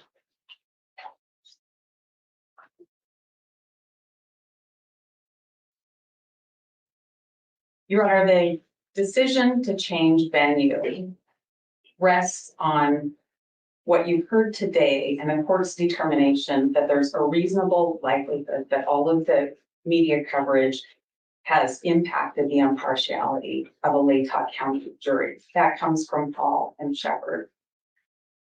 Your Honor, it's important to think of that standard in light of the Constitution of the United States and the state of Idaho. Mr. Kohberger has a constitutional right to a fair trial by an impartial jury.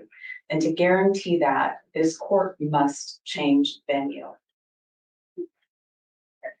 Your Honor can look at the media coverage in this case and know that it's prejudicial coverage. The amount of coverage is a huge amount of coverage. The kind of coverage is prejudicial coverage, and it's had an impact on the Latah County potential juror. The court can see actual prejudice by understanding the results of that survey. Reading the hundreds of comments from Latah County residents, you can see that the media has been prejudicial and it's actually prejudiced potential jurors in Latah County. The court can also presume prejudice by looking at this case as it is. It's an extreme case that comes out of the Haddon case in Idaho, and you can presume prejudice in an extreme case. You have heard all day long how much coverage this case garners. It's Latah County, it's bigger, it's a state of Idaho, it's nationwide, it's outside of the nation, it's continuous, it's every day. Social media, books have been written, primetime television shows have happened in this case. It just doesn't stop. And you know that this is prejudicial coverage as well. The state has agreed things that were surveyed are false media items. At least some of them. This is all before the other things contained in the media are subject to admissibility rules, even if they're awkward. Subject to cross-examination and full context explanation of what they mean. So you have this coverage that permeates the community. Bigger than the community, the state, bigger than the state, the nation, and this is an extreme case. The court should think about things that have happened in this courtroom too, when considering whether this is an extreme case and the amount of prejudice that exists. This court has issued courtroom rules to determine who can have a camera, where a camera can be. The court on our motion limited things and finally removed cameras from this courtroom, and the court right now is live streaming. That doesn't take care of all of it, though. The live stream is captured and replayed almost in real time, if not real time. Everything that happens in this case is on social media, and all kinds of things that don't happen in this case run rampant in news stories and social media stories and impact all of the jurors. It is particularly important when you're considering this extreme case to look at the size of this community. You heard a lot about that today. You heard how bias is created. And when you think about this little community and all of the people that spoke out early on about this case, that's how the bias starts in this case. People in this community have a lot of ownership in the case as well. They're connected to the case by being related to or knowing people that conducted the investigation. They're connected to the case by knowing the community leaders that have spoken out about the case. They're connected to the case by the relationship with the University of Idaho. That's a pretty tight connection. And that is how you have to think about the human bias that exists and how it cannot be fixed if we get to jury selection. Your Honor has to look at the content and know the content of the media and know that there hasn't been positive stories about Bryan Kohberger. It's negative stories. There's not a media story talking about Bryan Kohberger's right to be presumed innocent. There's not a media story talking about Bryan Kohberger being loved by his family. Nobody's talking about the good grades he achieved all through his undergraduate career and graduate programs.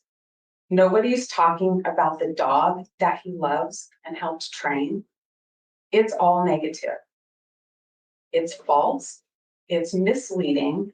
It's stuff that's rumor and never coming into court.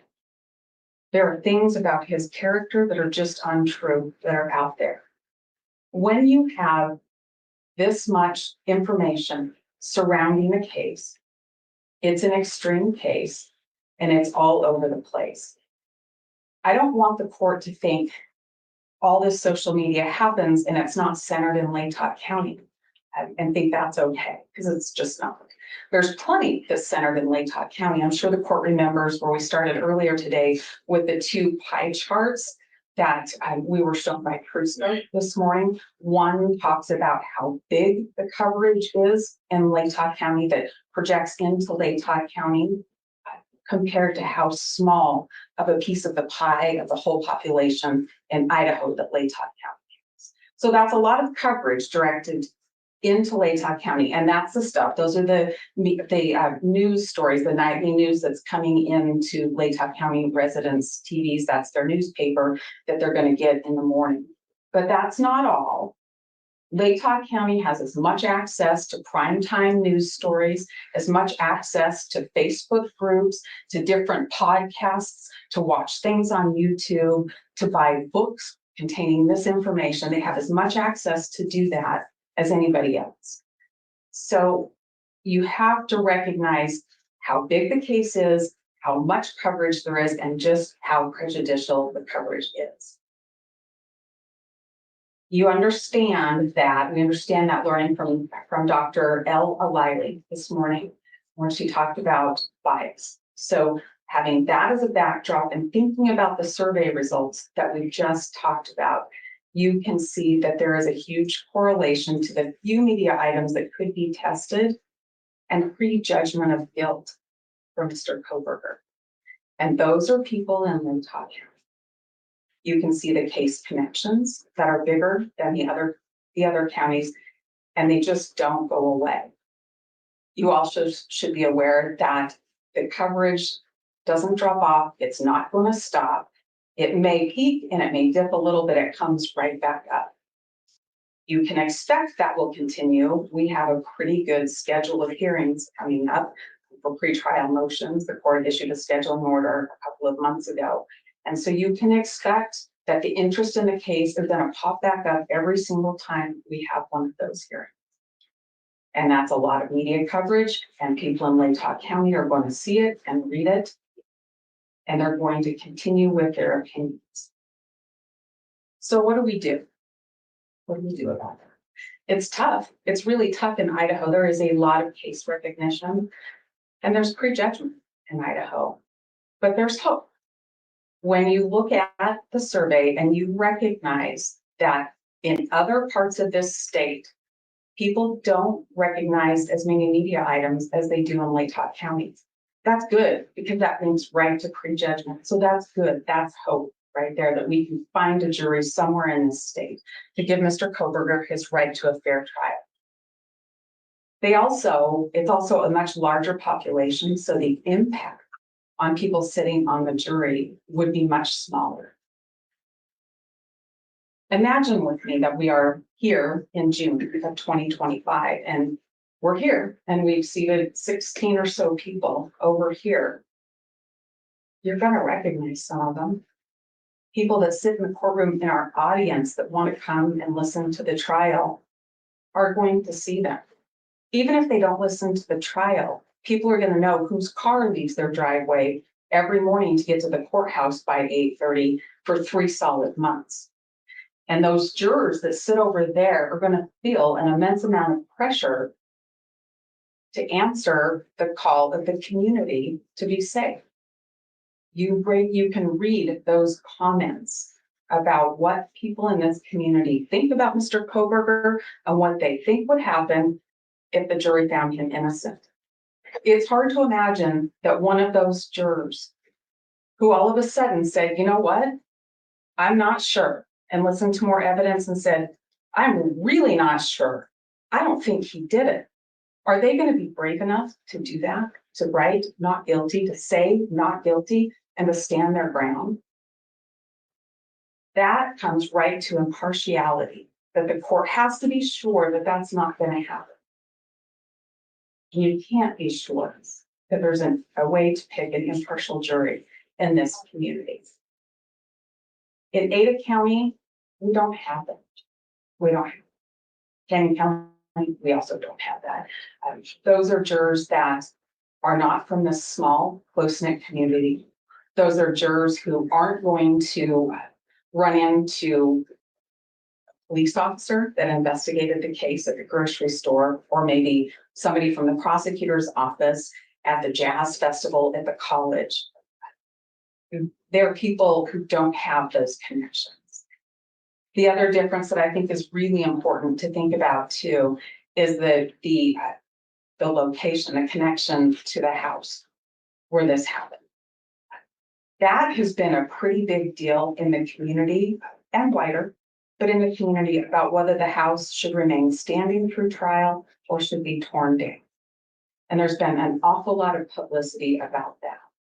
People in this community have an opinion one way or the other.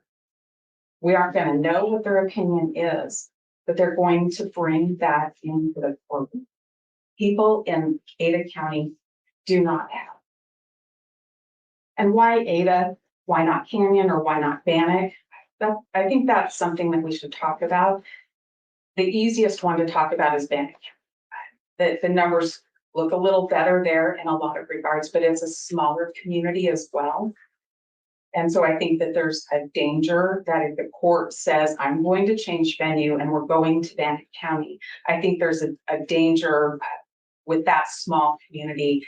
There could be more interest all of a sudden, and we may run into a bit of a problem. So that's why I'm not here telling you Bannock County, but if you tell us Bannock County, I think we have a lot better shot at seating an impartial jury than we do here in Latah. Canyon County is the second largest.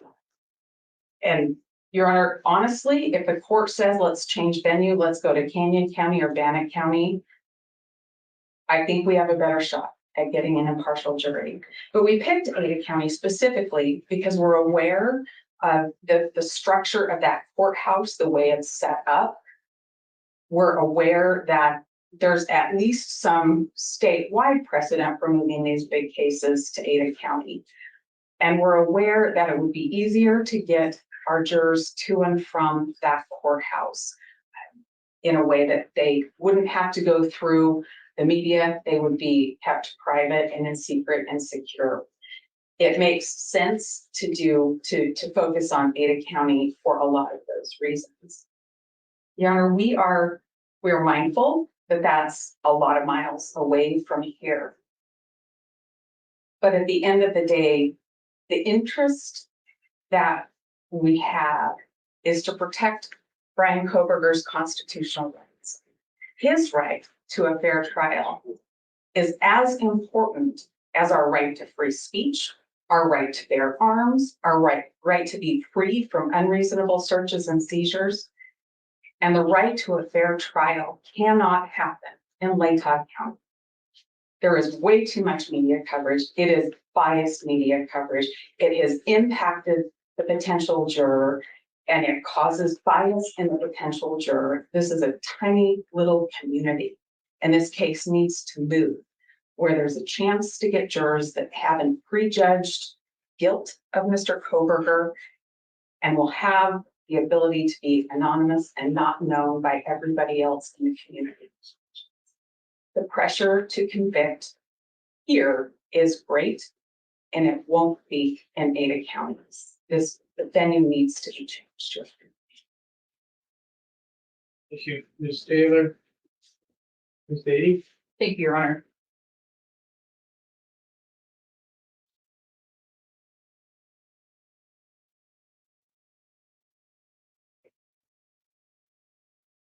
Your Honor, the case law in this case just does not support a change of venue, given the evidence that the court has before it. The state does not disagree with counsel on what the appropriate standard is. The appropriate standard is that the defense has the burden of showing a reasonable likelihood that the defendant's ability to get a fair trial is going to be diminished as opposed to some other county, or put another way, a reasonable likelihood that pretrial publicity will deprive him of a fair trial. So in looking at the evidence the court has before it, we can start with Exhibit C. Those were the charts presented by TrueScope. And we can see in those charts that for at least 6 months on one of those line graphs that compared Ada County and Latah County, Ada County had significantly more coverage than Latah County. And that more recently, in the past couple of months, that line graph comes together again, and they're just a couple points off. The fact is, Your Honor, this case has media coverage everywhere. That is something that was acknowledged by the defense, and that is something that is abundantly clear in these surveys. So looking to Exhibit C, comparing Latah County and Ada County, it is clear that this could easily be a back and forth scenario where at some points Latah County is higher and at other points Ada County is higher. And it almost looks like we may have recently been headed in that direction as recently as a few weeks ago. In looking at the survey numbers, Your Honor, I'd like to talk about what the numbers from the survey actually say. And I'd like to start by looking at Defense Exhibit F1, Dr. Dare. We don't dispute any of the testimony that she gave today. We don't dispute anything in her declaration. And one of the things in her declaration that she discussed was a 5% margin of error in surveys such as this, with 400 survey respondents in a population within the range of our population in Latah County and in the population of Ada County.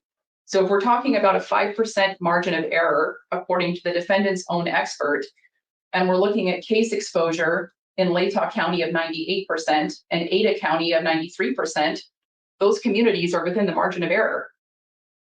Looking at presumption of guilt among jurors who knew about the case, Latah County, 67%, Ada County, 68%, Canyon County, 69%, and Bannock County, 76%.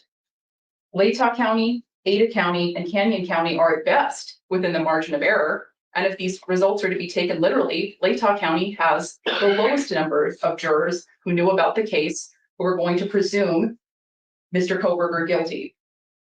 Now, when you zoom out and look at the survey results for presumption of guilt among all respondents, Latah County is at 66%, Ada County is at 64%, Bannock also at 64%, and Canyon at 62%, Again, you're within this margin of error here. I would also point the court to the fact that jurors among the total sample size who had no opinion about this case, potential jurors, survey respondents, Latah County had the highest number of folks who reported having no opinion about this case at 17%. Ada County, 12%, Canyon 13%, and Bannock at 9%. And then again, jurors among the total sample who had no opinion about Bryan Kohberger, Latah County 29%, Ada County 25%, Canyon County 23%, and Bannock County 24%. Again, we have the highest number of survey respondents in Latah County saying that they have no opinion about the defendant. When you zoom out, this is the big picture. These are the questions that matter. The question is, which community is the most likely to give Mr. Kohberger a fair trial? We can split hairs and say, well, if this person knows this media item, then they're X% more likely to think he's guilty. That's not the big picture. Those are trees in the forest, but we're ignoring the forest. And if you're looking at the forest is which community has the least amount of bias. And there are obviously some personal connections in Moscow and to the University of Idaho. The state does not dispute that. We believe those can be dealt with through other measures short of venue change. But when it comes to bias itself within a community, the court can take this entire 300+ page document of all of the survey responses and look at these surveys and see that the pervasive media coverage across the entire state has simply created some complications and difficulties. Those are not unique to Latah County. The more productive conversation to have is how can we craft questionnaires that will ask jurors factual questions that help us identify sources of bias. For example, are you employed by the University of Idaho and how? Or did you know one of the victims? Things like that are factual that will allow us to then follow up and ask more questions. And frankly, Your Honor, the state would be willing as we approach trial to engage in good faith discussions with defense counsel and the court about potentially just excusing some jurors who are too factually close to the case for cause from the outset. We're willing to have that discussion. Another thing that the court can do that would address some of the concerns that were testified to regarding bias and social pressures is to allow potential jurors to have individual voir dire and outside the presence of other jurors and outside the presence of cameras or audio recording that are being live streamed. In this case, it's going to be critically important that potential jurors who come to jury duty feel like they can give honest answers and feel like they can be forthright. And in order to do that, I think individual voir dire would be very appropriate, and the court has that option available to it.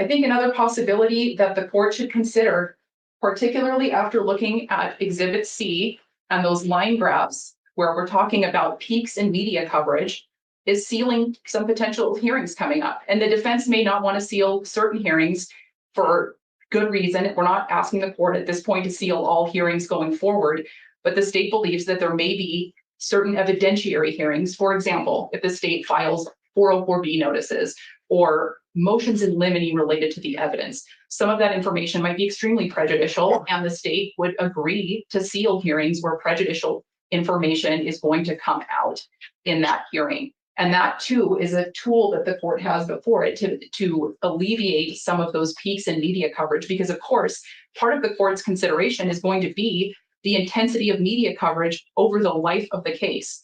And so one way that the court can address that is by sealing certain hearings, and the parties can use good faith and seal certain motions or briefs addressing prejudicial information temporarily until the trial is complete.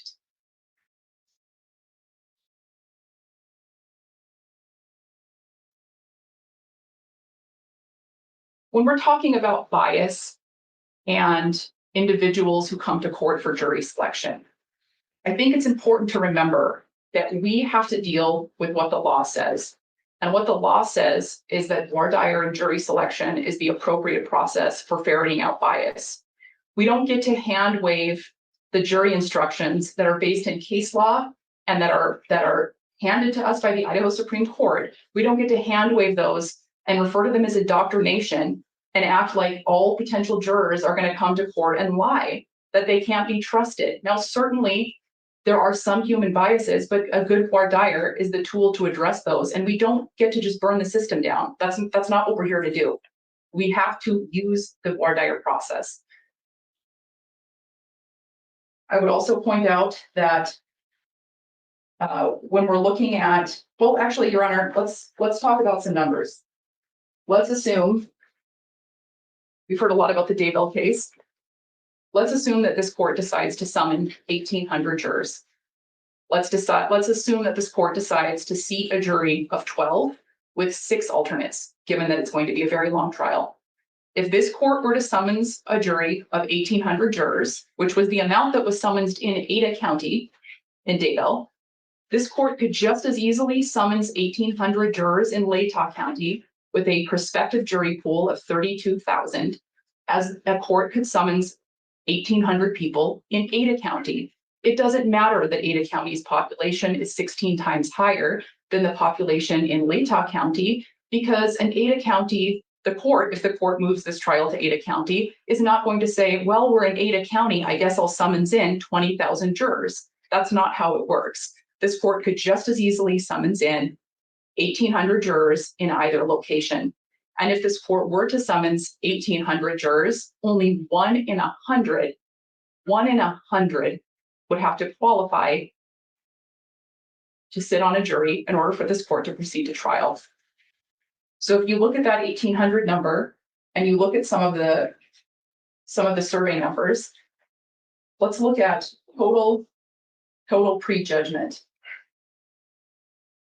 Total prejudgment by total sample.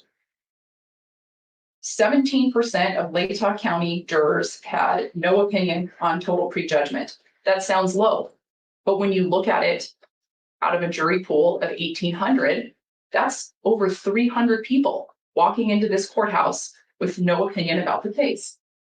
You look at the question, given what you have read, seen, or heard about this case, would Bryan Kohberger have a difficult time convincing you that he is not guilty of murder? 19% said no, 16% said no opinion. You add those up and you have over 600 jurors out of an 1,800 person jury pool who would answer that question in that way. What is your opinion of Bryan Kohberger? No opinion, 29%. That's over 500 jurors that would come into this courthouse with no opinion of Bryan Kohberger. A large jury pool is a solution to the media coverage in this case, and this court is going to have to summon a large jury pool wherever this court holds this trial, whether it's in Ada County, whether it's here, whether it's in Bannock County, or whether it's in Canyon County. And frankly, Your Honor, as we move toward the issue of convenience, if anything, these survey numbers being so close to one another and so tight with each other should tell the court that if the court did determine that a venue change was appropriate, if the court made that determination, Kootenai County or Nez Perce County would be a far more logical choice, because those are geographically closer and the state would not have to pick up and move all of its evidence for 3 months down 300 miles to Boise. The court would now have to move its entire court staff. People could still go home. There would be less witness travel expenses. So if the court decides to change venue, the court should look at more convenient options closer to Latah County. Either Kootenai County or Nez Perce County would alleviate some of the concerns laid out by the defense about the connections to the university or the connections to Moscow itself. But again, even looking at the survey on those issues of connections to Moscow or connections to the university, 39% of folks in Latah County visited or walked by the home where the murders occurred.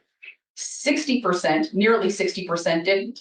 That means that out of a jury pool of 1,800, over 1,000 people would not have gone by the home where the murders occurred. Are you or a family member, student or employee at the University of Idaho in Moscow? 75% of folks in Latah County said no.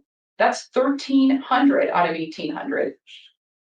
I don't want to beat a dead horse here, Your Honor, but a large jury pool alleviates these concerns so much better than simply moving venue to another locale where the public sentiment is so close that it's within the margin of error, or if you're taking these survey results literally, worse.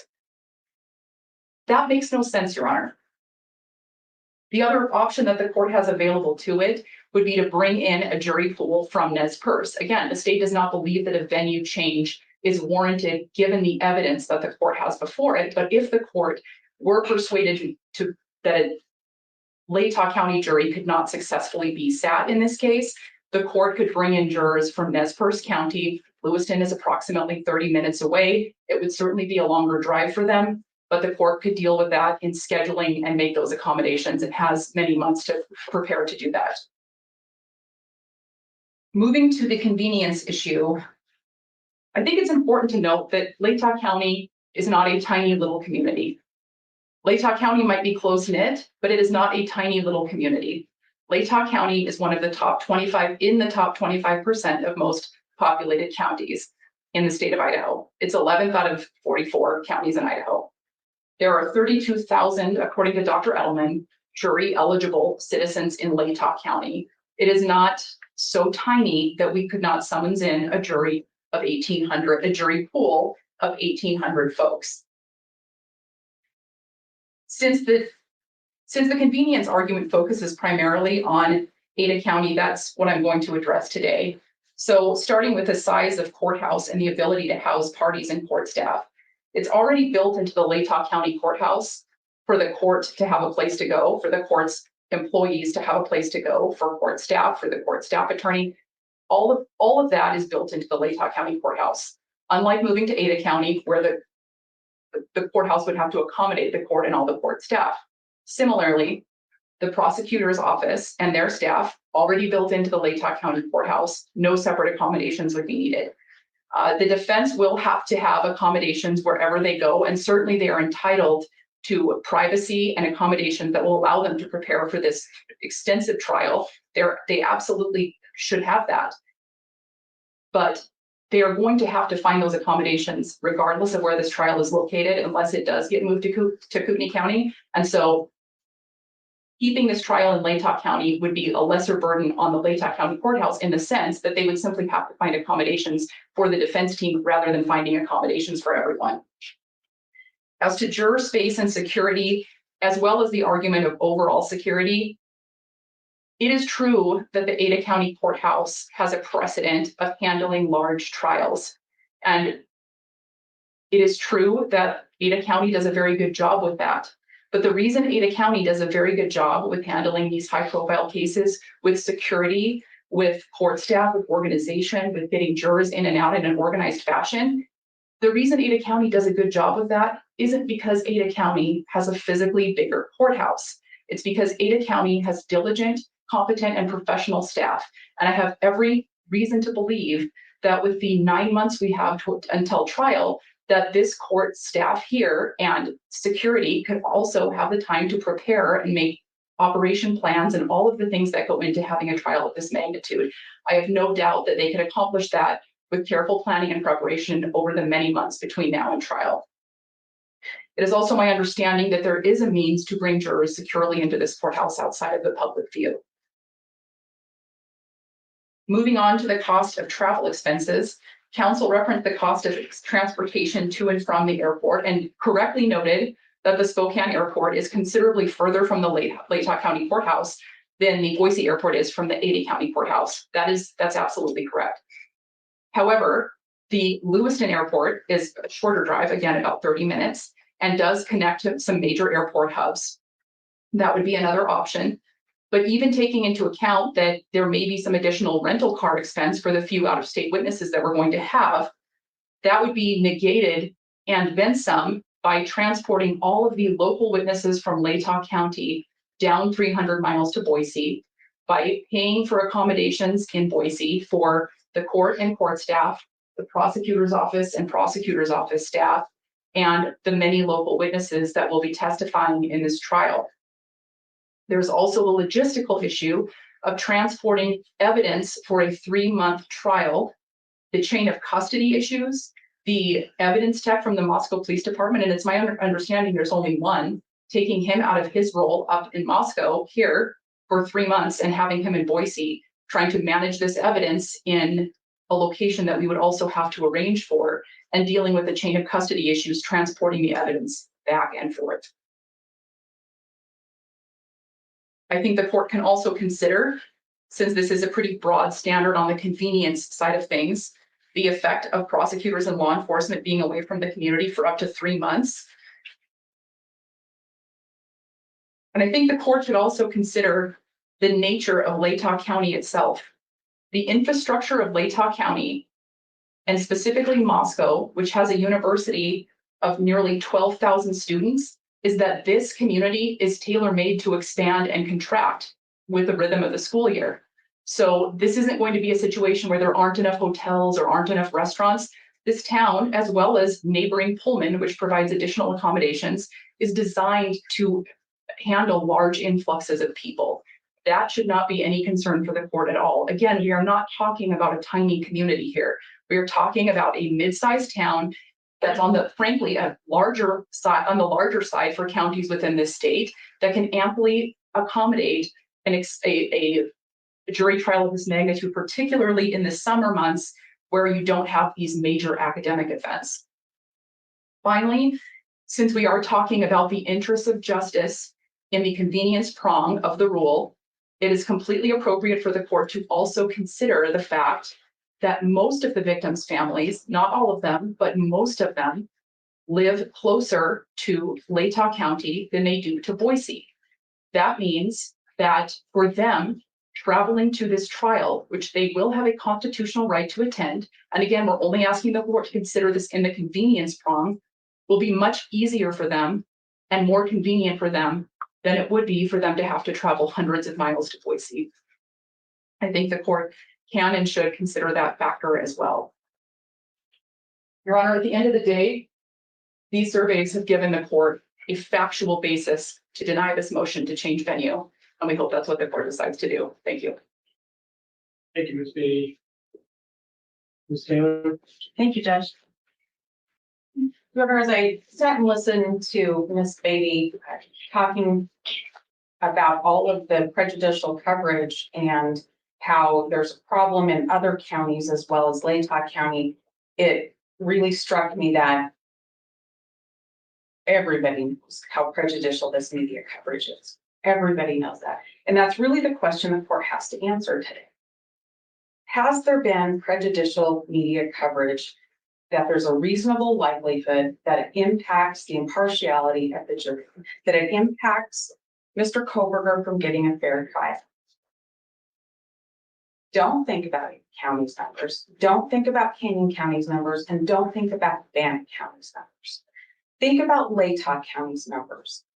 Your first question is, do you grant the motion to change venue to protect his constitutional rights? Don't get mixed up in thinking, well, Ada County's numbers aren't so great either.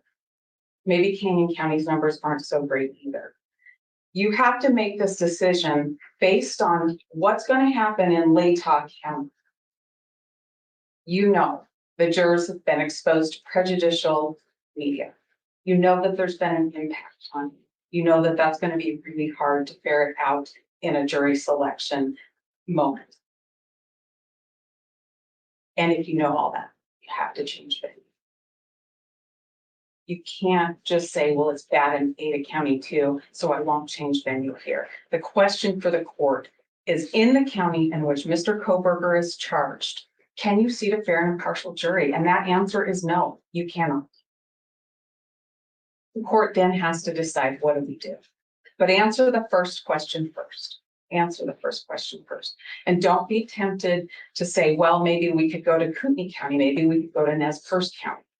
We don't have any surveys on them. We don't have any information on them, except We know that Dr. Edelman pulled a couple hundred stories from the Lewiston Tribune and looking at the local media coverage because of the closeness of Moscow and Lewiston. And except that we know that people in Lewiston have the same nightly news as those in Moscow. And by the way, so does Kootenai County.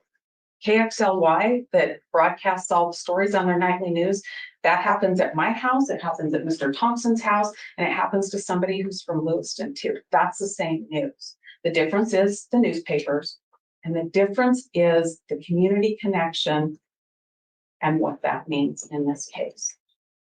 So don't be tempted to go to another county we haven't surveyed. We've surveyed a lot of comparative counties. Stay in the place where your decision rests on what's going on here in Latah County. For sure, when we do get to jury trial, you should do individual court.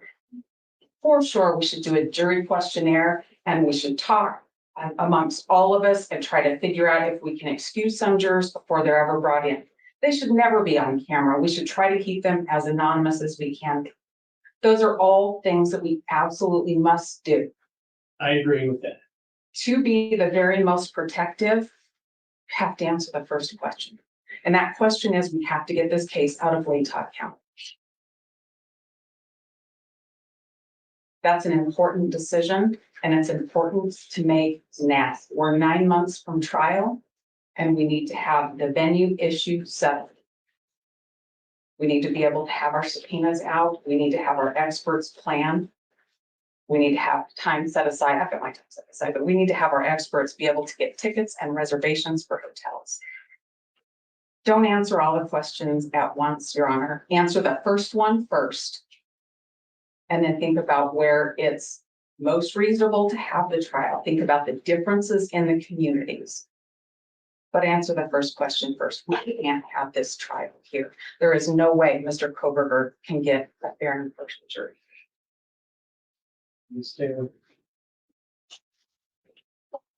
Well, I'm not gonna give you a decision now. Number one, I would say this is probably professionally the most difficult decision I've ever had to make.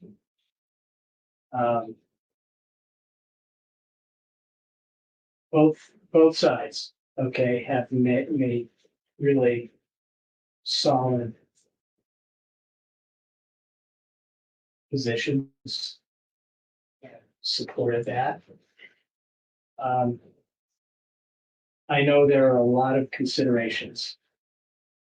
Practical, in terms of logistics and prejudicial media.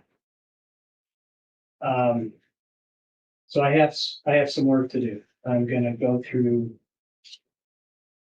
everything, okay, even if I got most of everything, but that's gonna take me a little bit of time. And go through the law again, too, including the rule itself and the interpretation of that. So I'll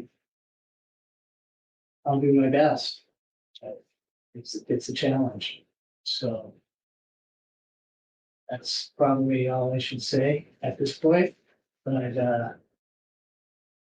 I listened carefully all day, and I thought there was some really important things to think about, both sides, and that's what I'm going to do. So with that, I will adjourn and take care. Have a good rest of the week. Thank you all.